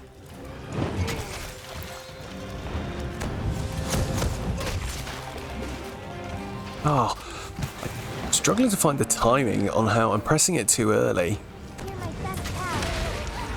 Oof, a wire bug after that one. So our damage is getting a little bit low there, so that's... Oh god. That's why the wire fall is really useful. It puts your weapon away straight away. You can sprint, you can heal and run off. Another tip is while you're healing, you can actually run, so you move a little bit faster while healing. Very useful to do. The other part that we haven't really talked about as well is hitting the monsters in different areas can damage those parts and break them, meaning you get stuff from it. But of course, hitting them in the head makes them more likely to sort of get stunned and go dizzy. Hitting them in the legs can be weak for some creatures and make them fall over more. There's little tricks like that. Each monster has its own tricks, generally, that you have to sort of figure out as part of the game. It's really quite cool. What are you going to do? Come on, do something that's going to give me a big chance to hit you. Don't trust him while he's tired, it looks like. Just this sort of XA combo is quite nice to just reliably throw out. Oh, that was quite an easy one to punish. Just going to go for single hit punishes at the moment though, because I don't quite trust myself to do more. See what else is he going to do. Oh, a little bum wiggle.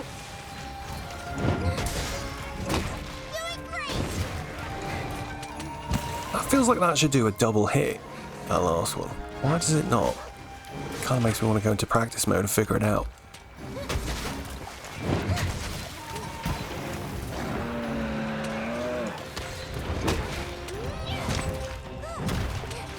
Missed. Oh, he's fleeing again. Alright, we're doing pretty good here. Doggo, time to go. See if we can get him. Where's he going? He's going quite a long way.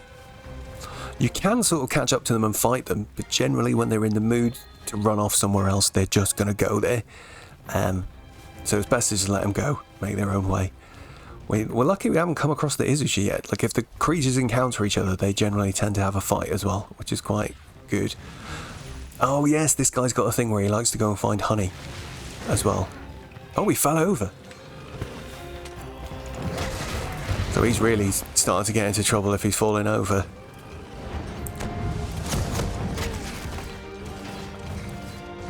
Second attack not coming out, man. Need to figure this stuff out.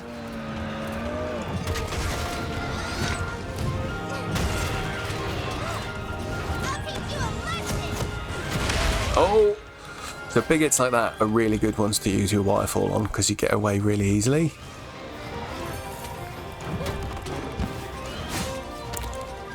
So he's got no idea where we are now, so he's going to just hit in random directions. You're generally pretty safe to sit behind them when they're blind, I would say.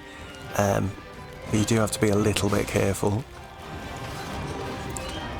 because they can just decide to swipe your direction. I think they still know where you are if you hit them, for example. But generally you're quite good to... Oh, that was close. Getting some cheeky hits when they're blinded, basically. 1, 2, oh, got 3, 4.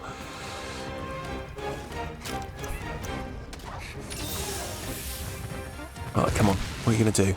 Give me that honey, actually. Get a few more mega potions. Prey is weak, right for the capture. Shame we don't have any traps yet.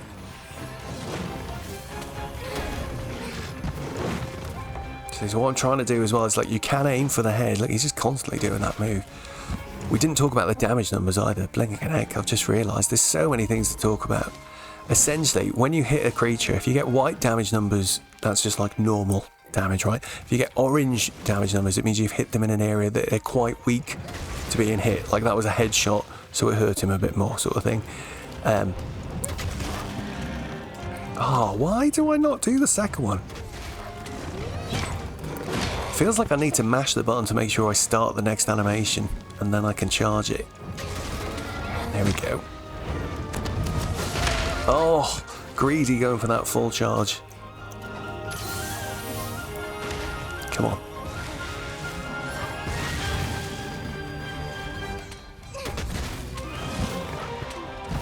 Seems like his butt is quite weak, actually. If we hit him in the back, we always seem to get an orange number. Oh, that was his big grab move. Missed us, thankfully.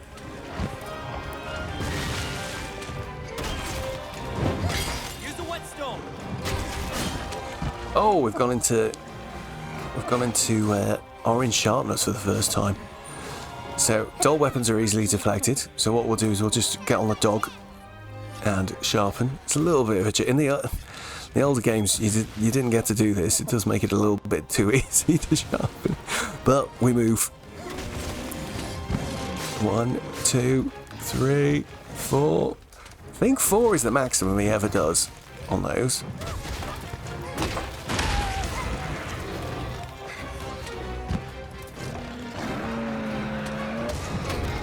Oh, Palico, you stopped me getting a headshot, you sneaky bugger. Oh, he's not in a good way. Oh, he's down. He's down. The little cutscene when the creature dies, by the way, you can skip by just pressing the B button, the roll button. Ooh, but I need this.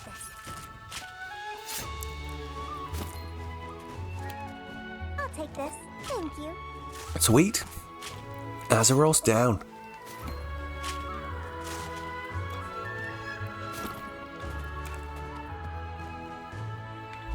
Cool. What else have we got around here? Any good pickups?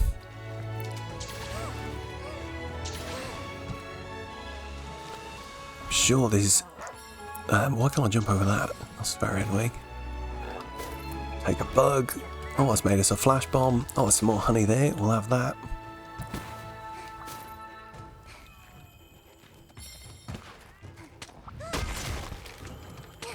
Oh, we just completed our small monster slaying by doing that. That's brilliant. Perfect. Well, that was a successful mission. Very pleased, very pleased.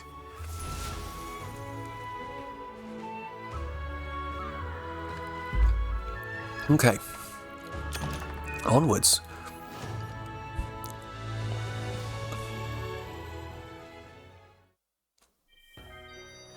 Back to town. Think you can lend me a hand? Sure. Let's make some Palamute gear, apparently. Raise the Palamute to level 5, and we'll get some stuff. Oh, we already completed it. Brilliant. Hello? Oh, it's you. Yep. So there we go. Oh, these, it took me so long to figure out how to do these scrolls. We talked about them a couple of hours ago now.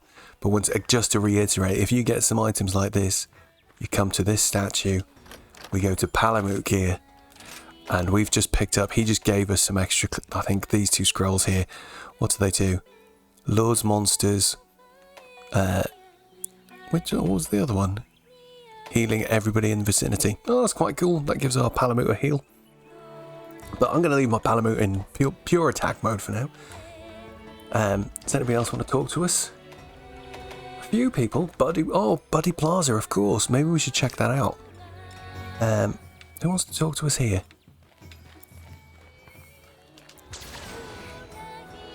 What are you saying? Oh, he just gave us some great wire bugs. Very kind.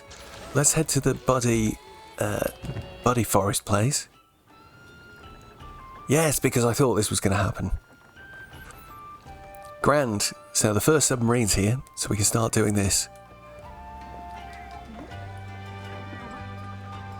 Goofy. I do love the music here. This is probably my favourite tune in the game. Silly old cat. Right, come on then. Can we do it? Can we go? Can we do the Meowcenaries yet either? No, they're not ready yet. Curses. Oh, and in fact, let's climb up the tree, see if we got anything up here. The main reason climbing up this tree is useful is because it's one of the only places you can really easily get these items called Laganapple. Yeah, we got one Laganapple there. And that's an item you can use to boost some of the, like you can boost the training, you can boost the Meowcenaries when you do it, you can boost these submarines as well.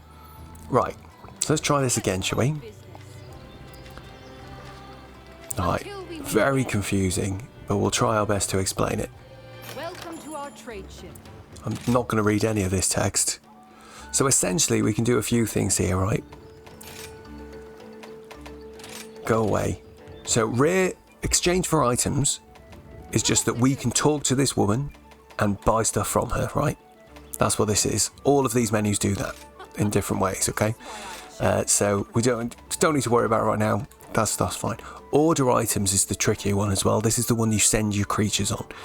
So the moment, if you look over on the right hand side, you can see we've got submarine locked. So we've only got one submarine at the moment. And what this means is we can do a trade request. I can pick one of my submarines. I can pick a guy to go in it. So Tim, we can't take Tim because he's still trading. Hold on. He's still sitting there trading, bless him. He's finished trading. Buddy Jojo, he went up to level 3. Good job, Tim. So let's take him off so he's not trading anymore. No, and you've got to go confirm. It's a little bit fiddly how you have to do that. But anyway, it should just automatically come out when he's done, really, shouldn't it? But anywho. Right, let's try this again. Trade request. So we pick this. You pick the word ready for some reason. I don't know why. And then you pick your Palico. You could pick a Palamute as well if you want. But we'll send Tim. And then you can choose what item you want Tim to go and get. And I think this list grows with the more stuff I find in the game as well. There's 3 tabs for some reason as well to separate them up by where they come from. So there's just like seeds and berries, then you've got bugs and you've got fish. I don't know why it says fish. No, this is herbs and fish, mushrooms and bugs. But for now, I'm just going to send him... What should we send him to get? Probably spider webs, because we can use those to help us make traps. So maybe we'll do that first. Flash bombs. What do we use to make... I can't remember what we used to make the other bombs, the other kind of traps. That's fine though. Let's do spider webs for now, as an example. So Tim is now set to get spider webs. We can say confirm, and you get a goofy little cutscene where he gets in his submarine and off he goes. Then, separately, even though apparently he's gone, you could do buddy bargaining. And what this screen does is like you add an effect onto his resource gathering. These are only available when the Palicos reach certain levels, so you can see that this one's available when he's at level 5, and then this one's when he's at level 15. So we can't use those yet. And then this duration here, I guess, is like how many missions it works for. You can see up here, the maximum you can end up setting is like 10. So don't worry about these for now. Once he's a bit stronger and he's done some bargaining for us out in the world, getting some items, he'll level up as well. So they will level up just from doing this, by the way. You don't have to put them into the leveling up guy so they fight the frog. He can just come here and he'll level up by himself. So we'll leave him going to get some spider webs. We can't do anything else just yet, so that's fine. Once that he's got some stuff, you come into order items and pick take to then take the items he's brought. And that's it. That is literally all we need to worry about for now. In fact, can I talk to her again? No, I didn't want to talk to the cat. Exchange for... No, exchange for items. She sells nets directly. Perfect. Oh my god, they're expensive though. Let's get a couple of nets. Because I think I should be able to now... Let's have a look. We got an item box here.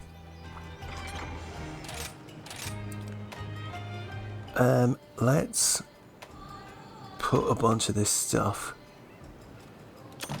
in the box. I don't think we need much of it for now. Potions, mega potions, antidotes, rations, and some flash bombs. That's fine. And then if we go to crafting, where is it? So you can come and look here. Look, we've got some stuff.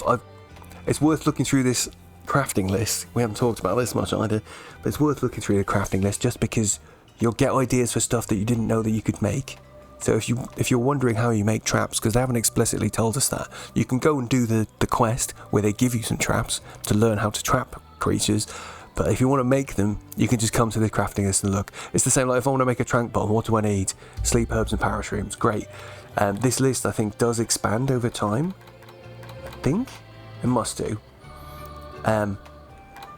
So yeah, just come in here and look through it. You know, like there's this weird thing, demon drug. What the heck is that? You know, there's like crazy stuff.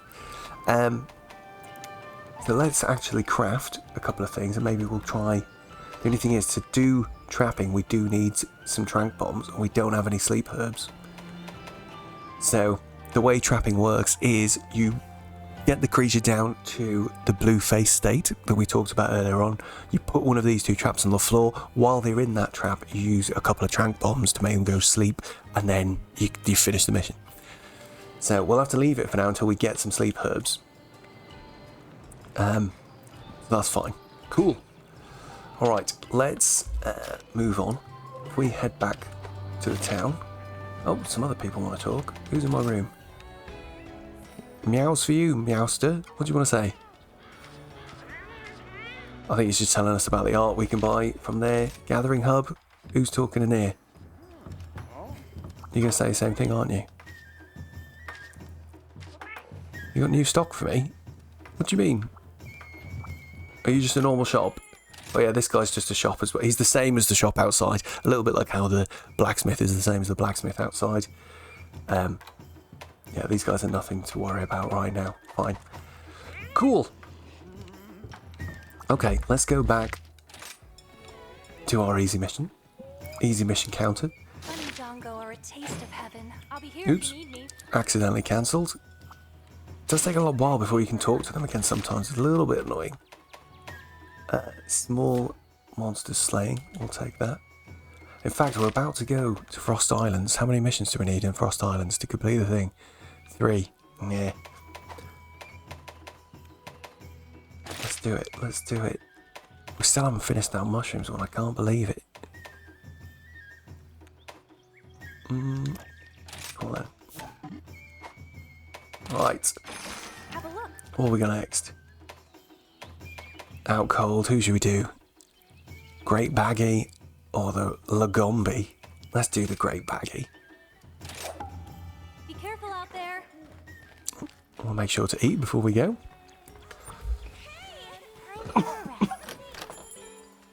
Oh, excuse me. Eat a meal.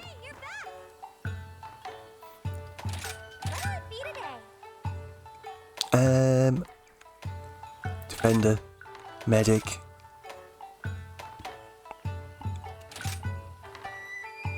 Dango deflector, is that worth it? No, hang on. Let's take Dango feet. Or polisher, actually. That'll do. We'll use a ticket. All 100% chance, let's go.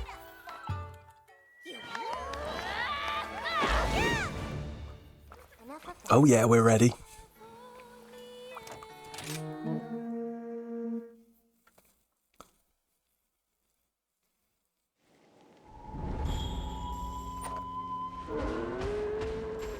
Running into the dark. Double cutscene that time, showing us the location and then the big badge that we're coming to get. So we did mention this before. Oh, they're giving us an energy drink. Energy drink's an interesting item. Can we look at it? What does it say? Right, boost your stamina, but the main purpose of it is it helps shake off sleep. So a great baggy who we're hunting this time can put you to sleep. When you get put to sleep, there's a phase beforehand where you can't use any items except for an energy drink. You get like, I don't know, 10 seconds or something, where if you use an energy drink, you'll stop yourself actually falling asleep. Otherwise, you will fall to the ground asleep and be completely vulnerable, which is obviously not ideal. But we've got some free items. That's cool. What we're going to do is we're going to beeline for the creature. But again, I do want to reiterate, the only reason I'm doing that is in the interest of time. And this video's very long already. But what I'd recommend you do, like we said before, is explore. Kill all of these little creatures you see what stuff they drop. Pick up all the items because you'll get new stuff here. Look, we got sleep herbs. That's what we needed to make trank bombs. So there is stuff, you know, around here that will be different, which will let you make new stuff. It's worth exploring at all times. You'll find those sub camps. You'll find cool items. There's lots of little hidden secrets. There's cool stuff to find. But today, we're going to head on over to this marker. Now, we've got 2 unknown creatures here at the moment. I'm guessing one's going to be the Lagombi that we need to get on our next quest. Oh, interesting. Magic fish just gave us a boost. Here he is in the distance. You can just see him. So this guy's quite big. He's quite similar looking to the Izuchi. Like we discussed, he puts you to sleep. And he's got 2 little friends who'll also put us to sleep if we're not careful. As usual, let's get started and we'll see what's what.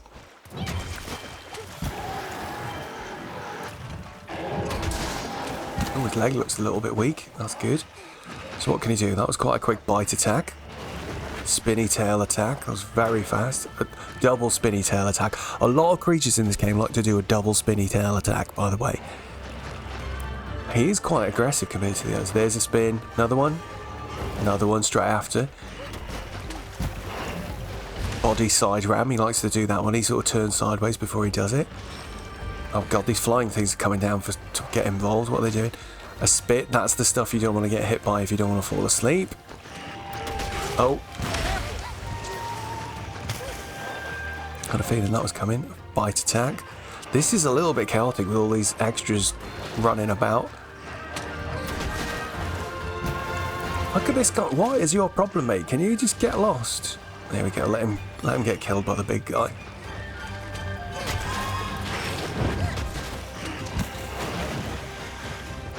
Lucky that didn't really... It hurts a little bit, but we didn't get knocked over or anything. Oh, I had a feeling that was...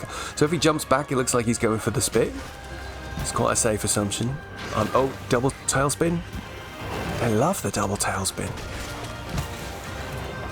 So we'll keep... Oh, see these little fishies running through the water here? They're quite useful. They'll give us some little stat boosts when they get close enough.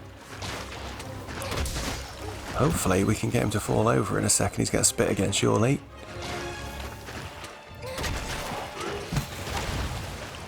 A little body slam. No problem. Oh, he's had enough. He's off. Oh, no, you don't. Is this one dead? Nice. A little baggy. Let's see what he's got. A baggy hide. Nice. Let's get straight on after this guy. We got this one. Oh, we'll see if we can get some of these boosts. So these are similar to the spirit birds in terms of like the color, what the colors mean. They give you health. Some of them give you shield. Some of them give you attack. We just get a bunch of little stat boosts there before we head in. He ran into this cave, I think. Oh, mining outcrop. I'll take that. So I'm thinking what we'll do is we'll finish these next quests, maybe do the urgent quest, and then we'll have a quick look through the shop to see what's there, see what cool stuff we can make. And then yeah, we'll probably wrap it up around there. Defense up, we'll take that. This guy's quite a useful endemic life, this fish here, Trick Toad. He's a decoy. So if we hit him, it just makes the enemies come and get him. Like they come and get him like he's attacking them. It's quite funny. So can be quite useful if we want to try and make sure we get some good hits in on this guy.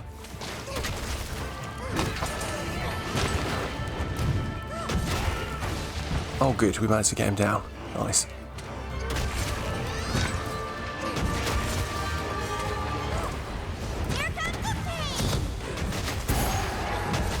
Oh, that was worth doing. We managed to get that last hit. So I think when we get him down, what we'll try and do is get through the first 2 hits of that combo to get that last big one off, because it is really good. Let's just try and keep away. If you look at his head, you can see he's quite damaged. We've broken off the front bit of his sort of crest. Poor guy, man. Messing him up.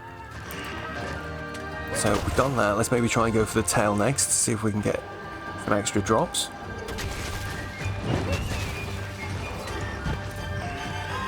Going for the head is usually quite a good bet because you can stun them and knock them over and they go dizzy. Works better with blunt weapons, basically, but still possible with other weapons.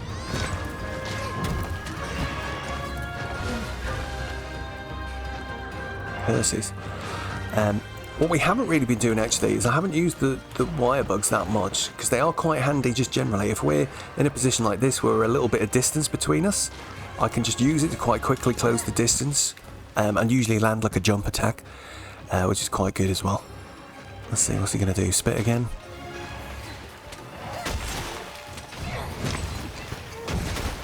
He's going to spit again. He loves spitting. He's not getting much luck with it though, is he? Keeps trying. Oof.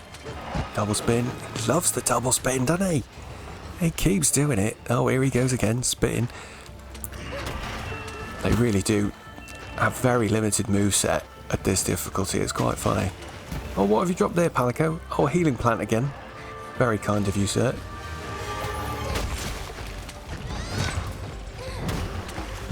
Just going to do it again. So you can see his moveset is very much catered towards trying to punish me for spamming attacks. Because he's hopping back when I'm committing to a second attack. Luckily, I'm managing to get away.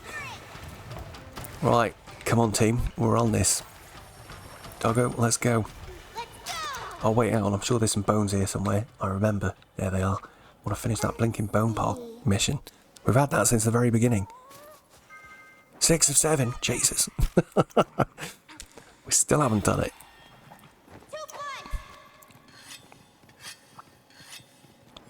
Nearly there, nearly there.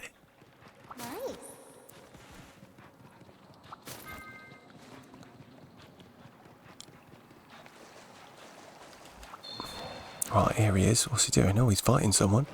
Let's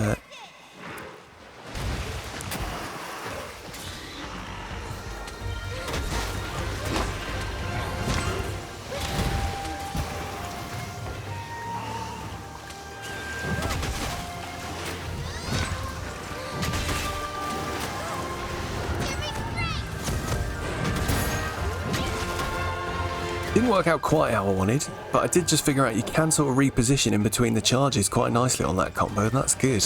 Or sort of not reposition, realign my aim. That worked out quite nicely. I hope we'll break his tail. It hasn't said it's broken yet.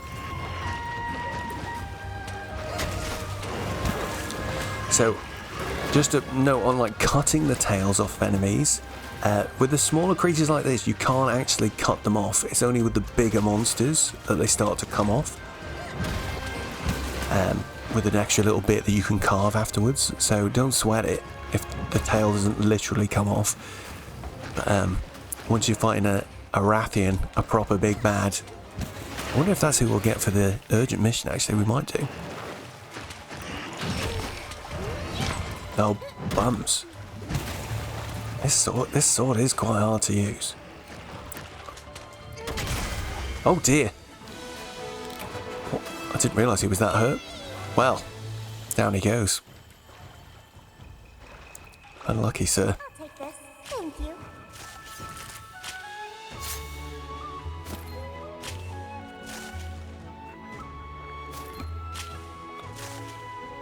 Okay, perfect.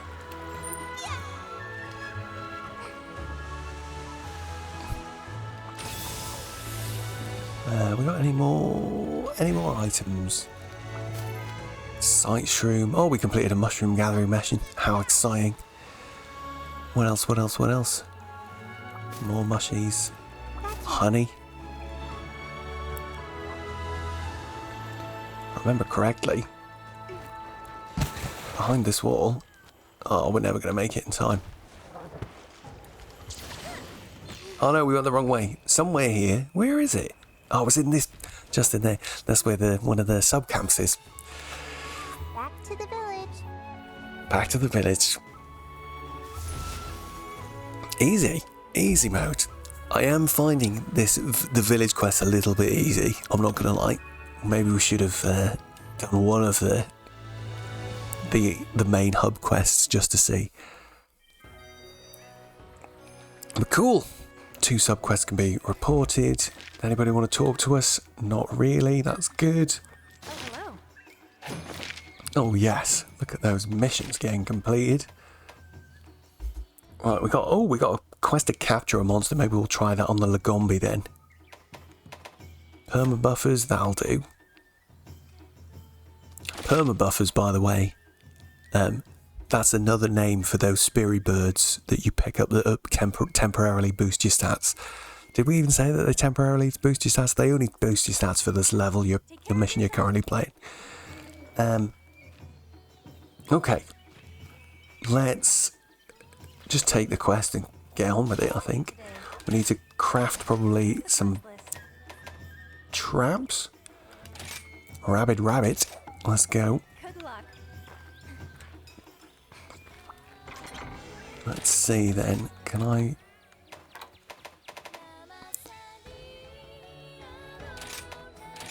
Oh, we've got 3. That's just enough. We also need to craft some traps. Pitfall trap or shock trap? The difference between these is quite interesting. So a pitfall trap is slower to arm. So you put it down and it makes a thing in the floor. Maybe we'll take one of each. That's probably a good way to do it, isn't it? The shock trap is a lot faster to place and activate, but they stay stuck in the pitfall trap for longer compared to the shock trap. But either one is good enough to catch them. Pitfall trap's better if you want to hit them in the face a bunch. Let's eat a meal quick and we'll get going.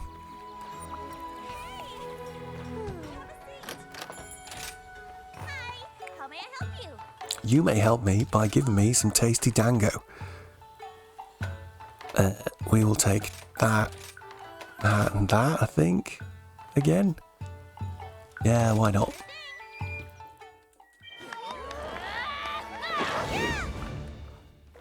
Oh yeah.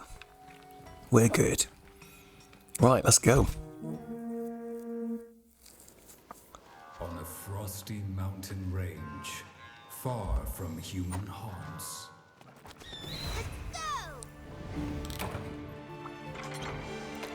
Right. Oh, this has given us a sonic bomb. Maybe these guys are weak to sonic bombs I didn't even realise. That is a possibility for sure. Right, so let's get there as quick as we can. Get this guy beaten. Oh, I meant to pick up that bug. Oh, wait, there's a bone pile here, I remember. Give me that. Let's see. Huzzah, we finally finished that quest, lads. Only been there since the beginning of the bloody game.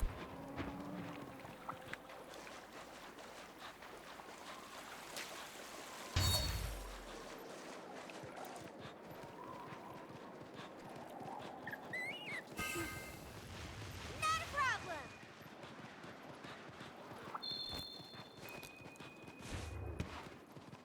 So straight up here. Yeah. It was funny the first time I played this, just getting my head around how you actually maneuver, like where you're allowed to go and where you're not. Like, you don't have to worry about falling off edges like this if they're outside of the playable area according to the map. Do you know what I mean? It's a weird...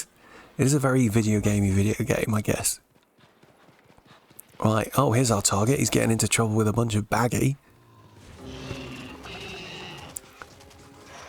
So I think we'll come and say hello. Where are you going?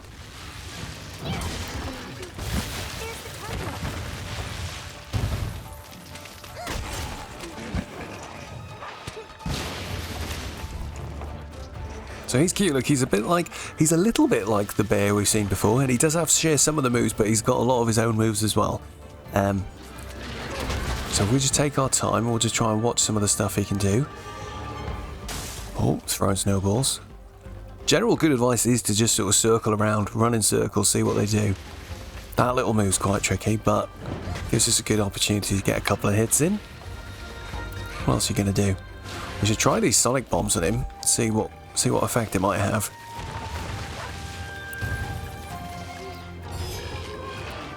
Oh, of course, because he's got such big ears. Oh, there he goes. Look, he's doing that. He's got that punch attack like the bear, the Azeroth did.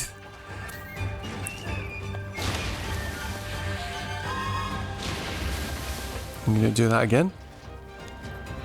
No. Spin in a circle. Yeah, that one's quite easy to read. What else can he do?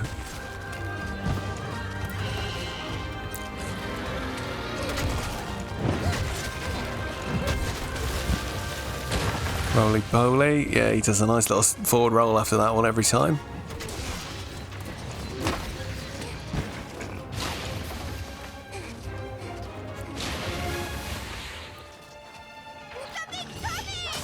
Oh, it didn't work that time, the sonic bomb. That was a shame.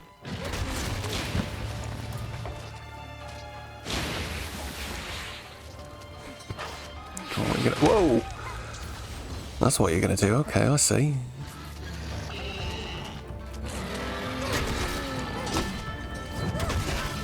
Oh, something. I bounced off of something there. Not sure what that was. Oh, he's off. Looking at the map, you can see he's running off to position number 6. Let's go, let's go. I can do this.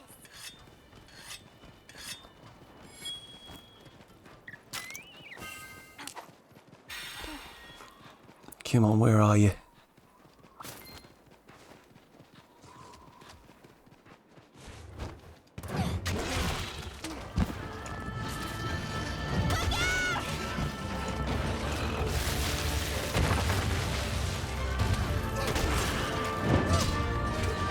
Again, we bounced off. I think something about his back is definitely deflecting me. We're going to be careful. Let's just keep trying to go for the headshots for now.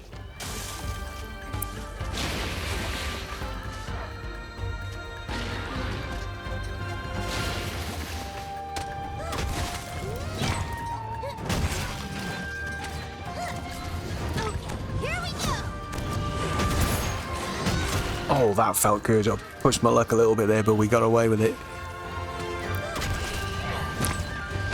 Oh, he's got the same wiggly bum fall backwards move as the Azeroth. Here we go. This is a good opportunity. He does a roll. Usually get a good hit after that one.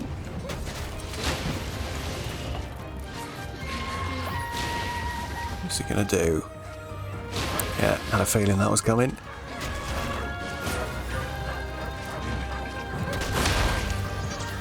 I think we better heal here. Oh, good one, Palico, breaking some parts, that's what we like to see. Oh, it looks like his head's broken. Look at him, he looks a bit messed up.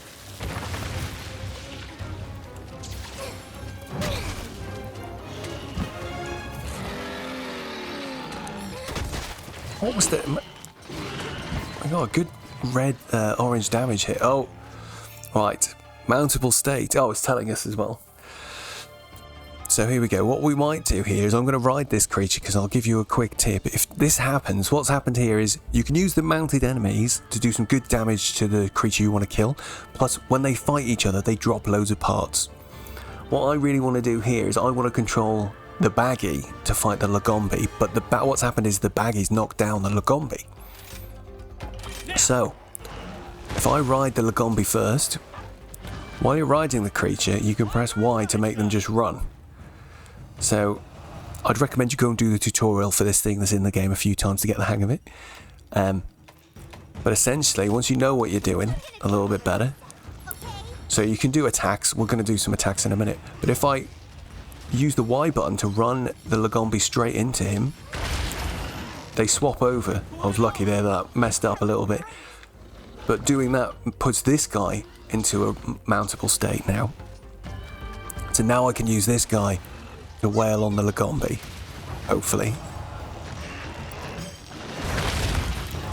The other good tip I give is to just find an attack that's quite quick. Like with this guy, it's the sort of left and A, and use the dodge and then attack, and hopefully you'll just keep them in a stun lock effectively. When this bar gets full, you can press X and A. You'll see that yourself when you do the tutorial. So we'll just do that real quick now. This guy will do some big finishing move on him now, and then we'll jump off like this. He'll have put that guy to sleep for us, which is great.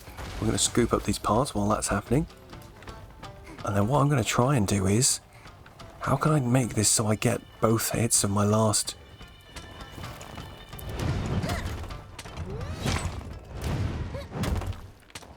Like, can we get this last hit on... Oh, kind of. Didn't quite work. Gotta remember we're gonna try and capture this guy though. So he's frothing from the mouth quite a lot. He's probably enraged, so we've got to be careful here. He's also tired and a bit damaged.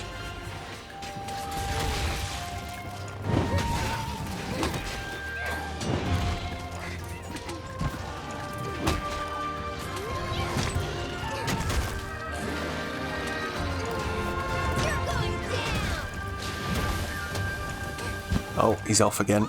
Okay. Let's go. Did he leave any more parts?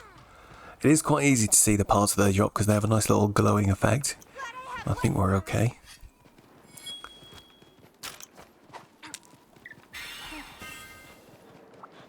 Where's he gone?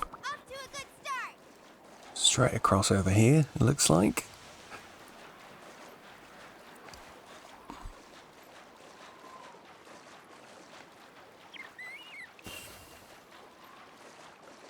Oh, he's gone up on the top of the hill up there. Looks like he's coming back down. Where are you going?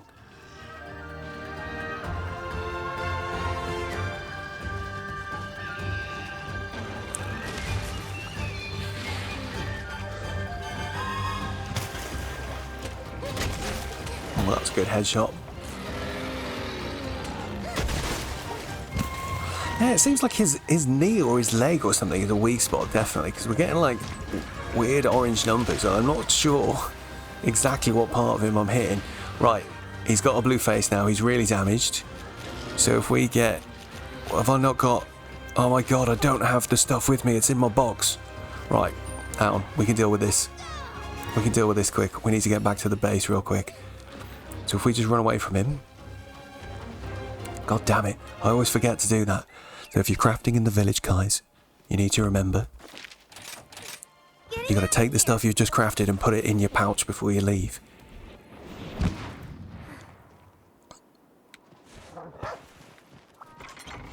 I've just realised I forgot to even talk about...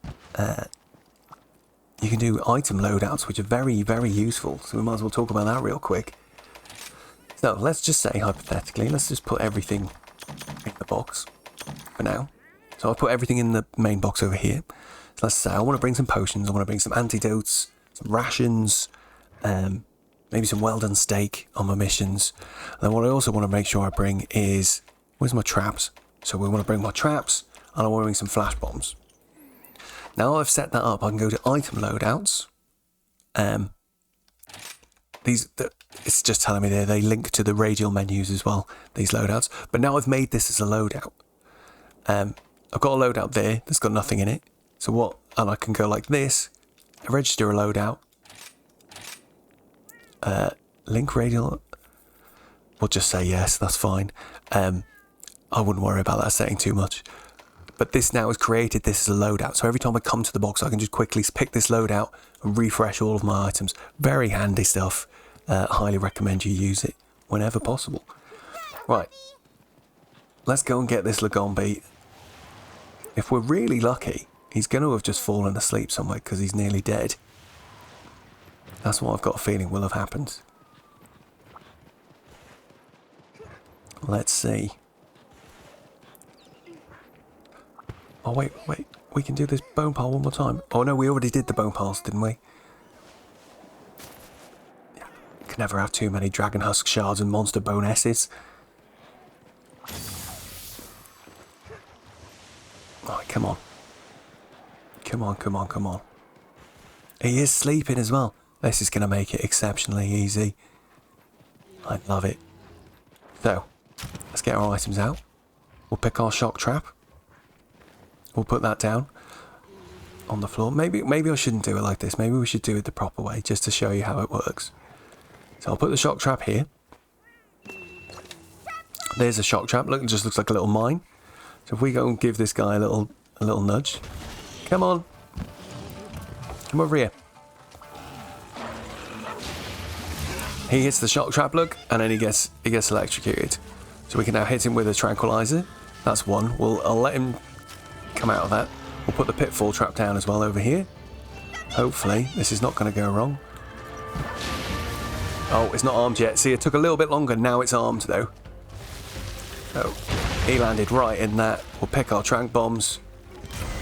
And there we go. 2 trank bombs is all it takes. You just got to make sure you're really close if you're pressing square blind like that. Or you can aim them and throw them from a distance. But there we go. And look at him, he's snoozing away.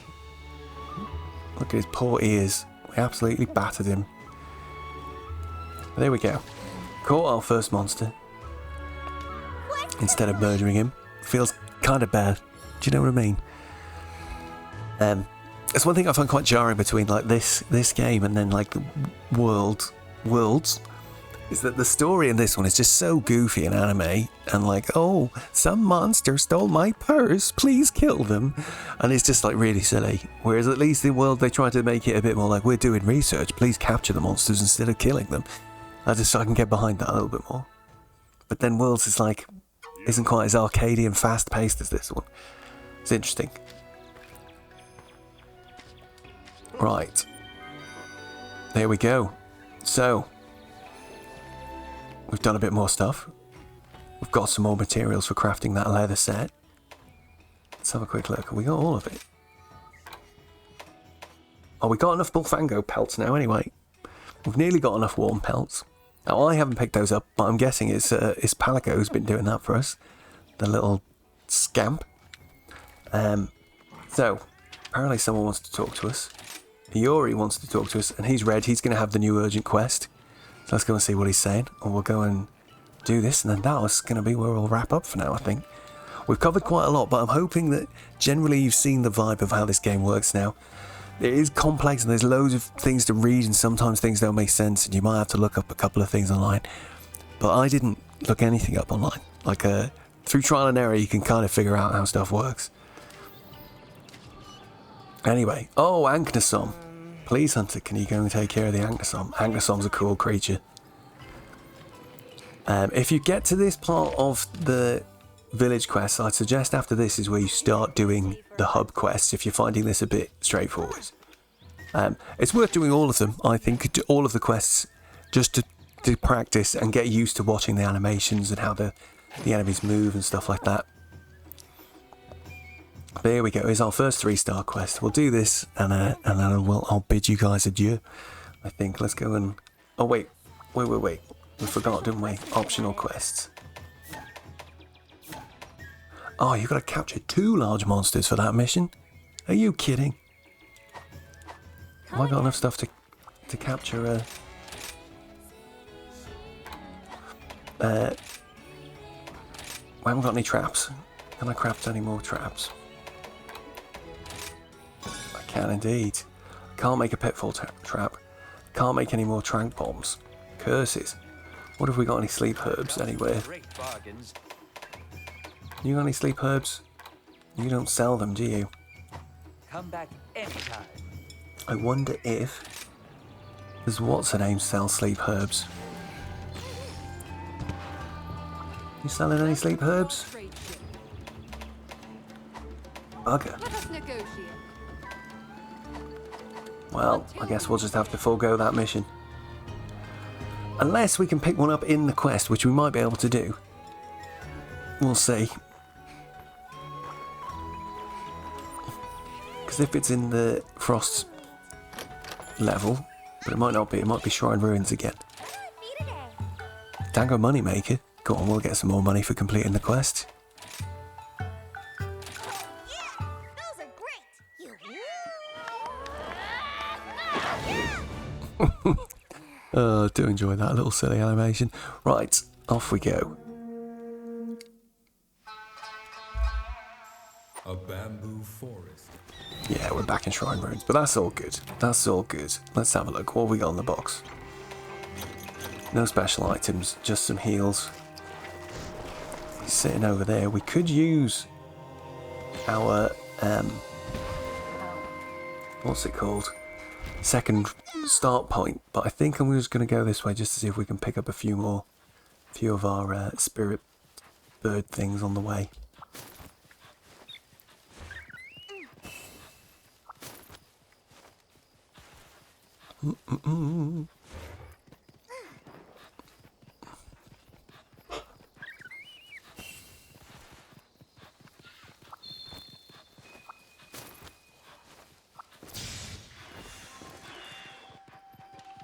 I like just tormenting them sometimes, just making them blind and then just running straight off.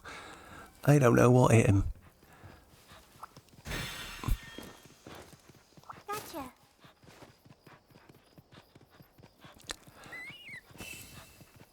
This guy's quite a good one. So he's an interesting sort of like bird creature. He can spit fireballs. It's quite an interesting fight. Let's go, come on. Let's see what he can do. Oh, he's the first one who can do a roar that actually scares us. So that starts to become a thing. He's quite acrobatic. He just did a cool sort of kung fu kick up in the air. Can breathe fireballs in 3 directions. Nice. What else can you do? Whoa! Sort of head dash. Oh, he falls over after that one. That looks like a good chance. What else can you do?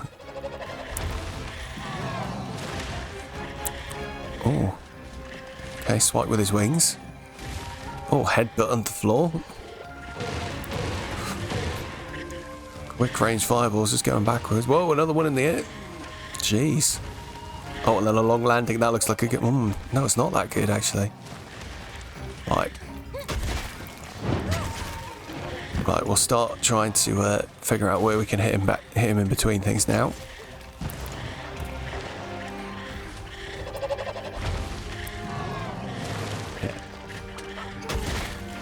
Does seem to be able to do that with both sides. I wonder if he'll like do a longer combo sometimes. We've got to watch out on this one. Whoosh. I've got a feeling he'll be able to do 2 of those sometimes. Oh, headbutt. He falls over after this one. Get him. Uh-oh. Oh, another. We're lucky that one missed. It's all good though. Off he goes. Run in. Boosh. Should take our time.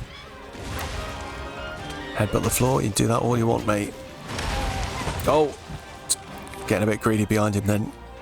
I'm not sure what he did. I wasn't looking. Couldn't see properly. What are you going to do? Oh.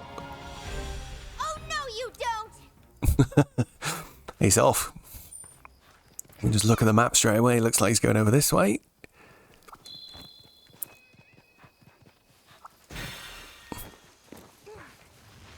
Oh, there he is, just landing, look.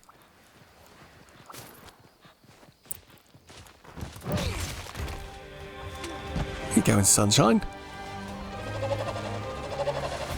Oh, yeah. So he does a weird little sideways jump like that. He does like almost like a somersault kick. It's almost like a Street Fighter, man. What are you doing? Right, let's wait for a chance. Oh, 1, 2, 3. Whoa. Health is getting low. Let's hit a potion quick. Fire status is quite an interesting one. You'll need to read about these either on the loading screen or by looking in the manual. That's quite a cool move he just did. But for fire, there's different items you can use to instantly stop it, or you can just roll a few times to put out the flames sort of thing. So there's usually multiple ways to solve status ailments. Oh god, he's running again.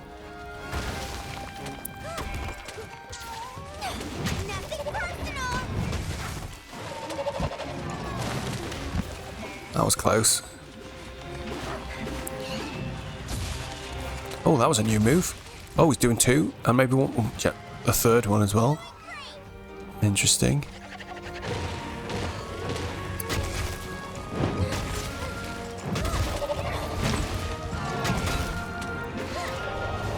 Just going for it. Oh, that was nice. It was very greedy, and we got away with it.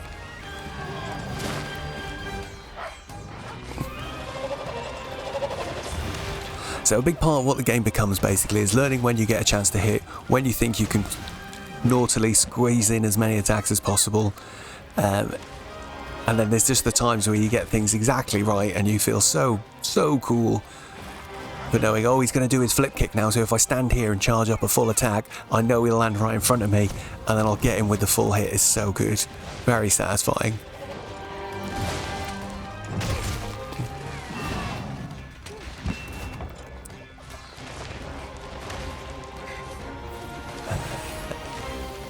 What's he going to do? What was that? Oh, headbutt the floor. One more, please. Oh, a bit too close. You see that? That move actually made us do like a wind. It was like it created wind, like the force of the attack, and that made me stumble as well. So there's all sorts of little side effects like that that you can suffer as a result of their moves. Oh, Bear's tired. Can't believe we keep missing that move.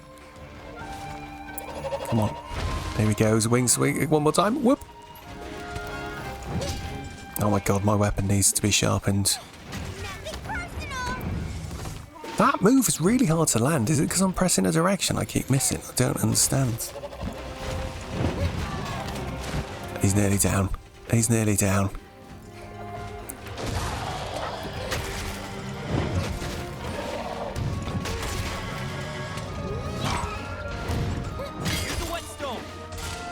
Oh, off he goes again. One more go. One more go and he's down, I think. Where is he going? It's like he's going up to the top of the level.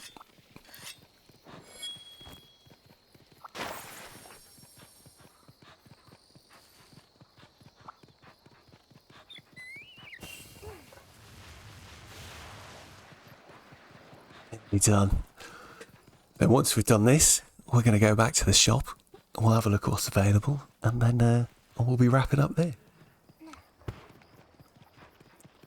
Wait, oh no, wait, where is he? He's over here. There he is.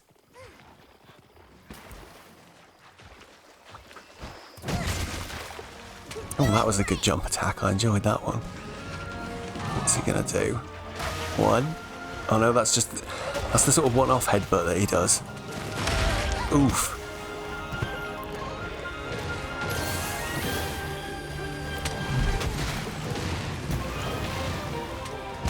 Oh, that's interesting. He does that big fireball one sometimes. Come here. Where are you going?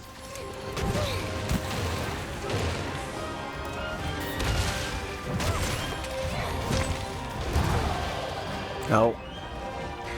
Let's cross about that. Oh, we go. This is the triple one. And one more.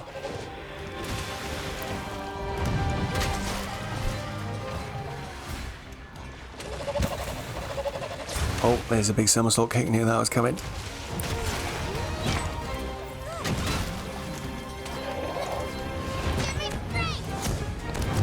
Oh, I knew he was going to do the dash, but if we'd let it go a little bit earlier, we might have managed to stop him.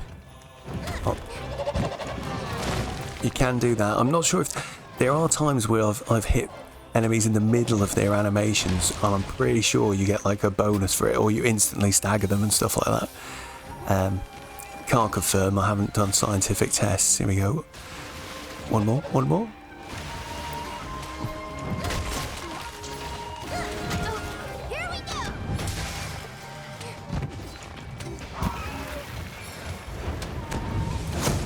Oh, no, no, no. We don't really travel forward very much when we do that. Oh, that was very close, though. Come on.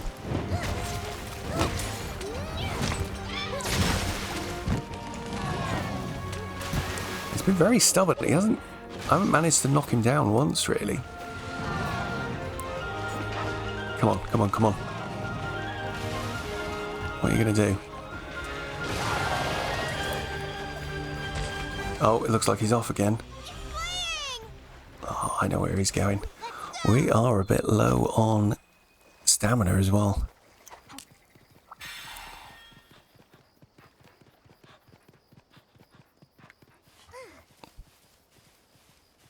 But again, this map knowledge that I have took me a while to build up, knowing that we needed to come straight up here. So at the beginning, you're going to feel like you don't know where they're going, where he's gone, and when they go up to the very top of the map, you might be like, how the heck do I get up there? But it comes. You just need to, especially if you play a little online. We didn't actually talk about online at all today, but doing that helps you. Like, you get to see where the players go, what sort of routes they take. And that could be quite good. Quite good for helping expand your knowledge.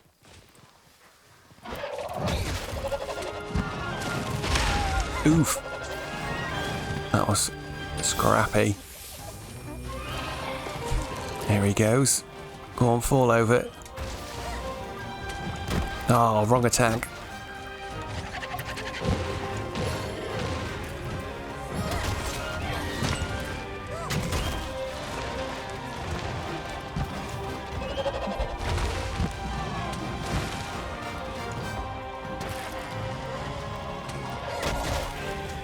Prey's weak, ripe for the capture, apparently.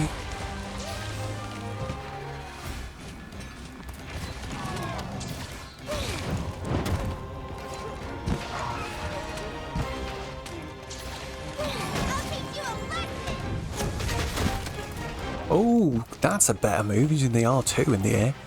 Very nice.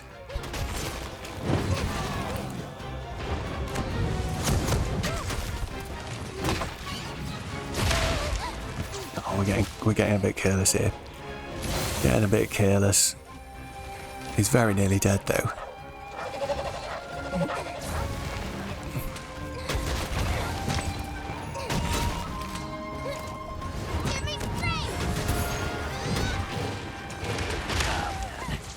Oh.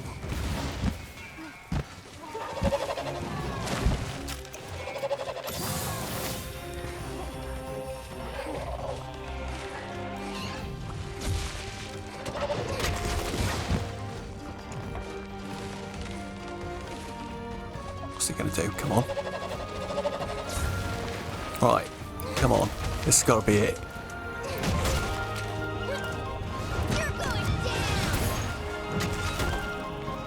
I can't believe that didn't do it.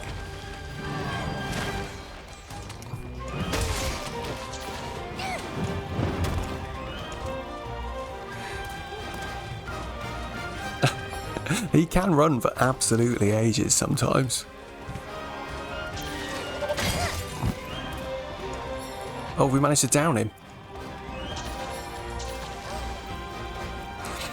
So we didn't talk about this. My preferred thing to do when you've got a guy like this and nothing to hit him with, you've got no other monsters to hit, just use the Y to launch him into a wall. Does a nice bigger damage. You then have to tap B to regain your footing and you get another go, but you have to very quickly run him back into the wall. Oh, we messed it up. Never mind.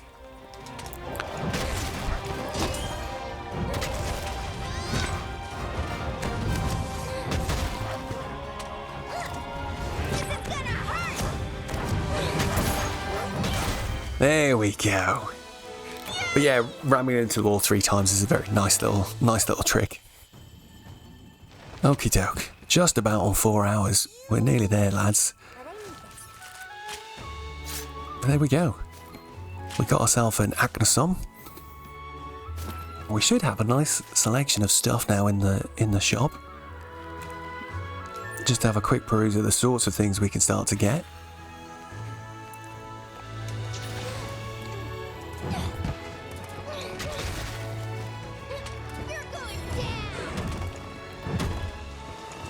Oh, interesting. How did I just do that then? I did like a jump into a slam and then circle into triangle. There's the final. Interesting. That's a good shortcut. So sometimes that does happen as well. You'll figure out little shortcuts into your moves. So that drop attack, yeah, nice. So proud of myself.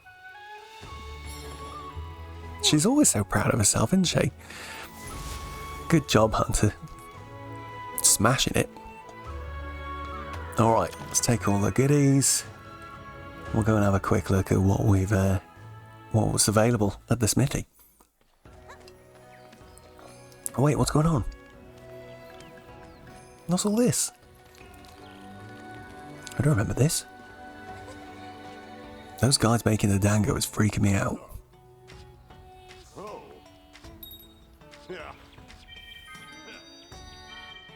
Wow. New skills, loads of new things going on. What a relief. Well, you guys can all wait, because I don't want to talk to you. We're going to have a quick look at the armour and see what we've got. Did we get any more weapons? Yes. Oh my god, yes, look. We've finally unlocked the whole tree of weapons. So you can see how crazy this game gets now that you get to this point. A lot of it is just question marks, because we've never fought those creatures. Let's see, so we've got Agnesom here. That looks like a cool weapon. It's a fire-based weapon, look. Very good. So yeah, this just starts getting crazier and crazier now. We've got a Lagombi sword we can make there. Nice ice effect. So yeah, that starts to get more interesting. Let's have a look at the armor real quick. We should have Izuchi set. Saw that before, that gives us some good things. We've got the baggy set that's got ice attack, attack boost, sleep resistance, quite nice. Azeroth set, fortified, counter strike, defense boost, diversion. Diversion I think is a thing that pulls aggro onto you if you're playing with other people. Lagombi, this is quite a funny looking set, isn't it? But critical eye, affinity sliding, which is a very weird move. Affinity sliding is like, it boosts your affinity for a short time after you slide down a hill, and to slide down a hill you have to run down a hill and you do a little slide animation. Very weird, specific thing. Somebody will probably tell me it's really effective. That's quite cool. That one's quite good. Habro, the insects, that's a cool looking set. Agnesom, nice. Fire attack, quick sheath, recovery speed. So we're getting some cool options there. But yeah, you can see how this is the loop, guys. Like, you just keep doing this, you get more missions, you get more creatures, and it goes on and on and on. Like, it is an enormous game. I can't believe how big it is, especially with the DLC. I just want to talk to the master one moment, because I think switch skills. I knew he was going to get to this point, and this is quite a good bit for us to close on probably. Switch skills open up new moves for your weapons. So these are essentially, as we go through now throughout the game, as we go through story modes, certain quests will give you new switch skills and stuff like that. But essentially you come to this screen here, and we have now a way of changing what our tackle move was. So you can see that was our move. That is our move, that is press A while charging. This list over here will grow. Some of the other moves that we can do will appear here, and we can swap them out to have different abilities. So if we look at this one, we've just got the normal tackle that we've already got, but then we've got a new one, a forward dashing attack using the flat side of the blade, more cumbersome than the normal tackle but strong and allows you to guard. A successful guard can be followed up with a powerful charged attack. So I've never used this weapon before, but I guess I think that means if I do a successful block using that move, I can go straight into the full level 3 of my last charge attack that does the double hit, that does huge damage. So yeah, the switch skills can be really cool, give you new routes into your more damaging attacks and stuff like that. Very cool. Be sure to check that stuff out. But yeah, that's it. Right, I need to go, guys. We've been doing this for a long time. My voice is extremely hoarse. I've had a great time sitting here chatting about this game, though. It's one of my favourites. I hope it's been helpful. Need any help, give us a shout in the comments. I'll do my best to help. But until next time, peace out. I'll catch you in the next one.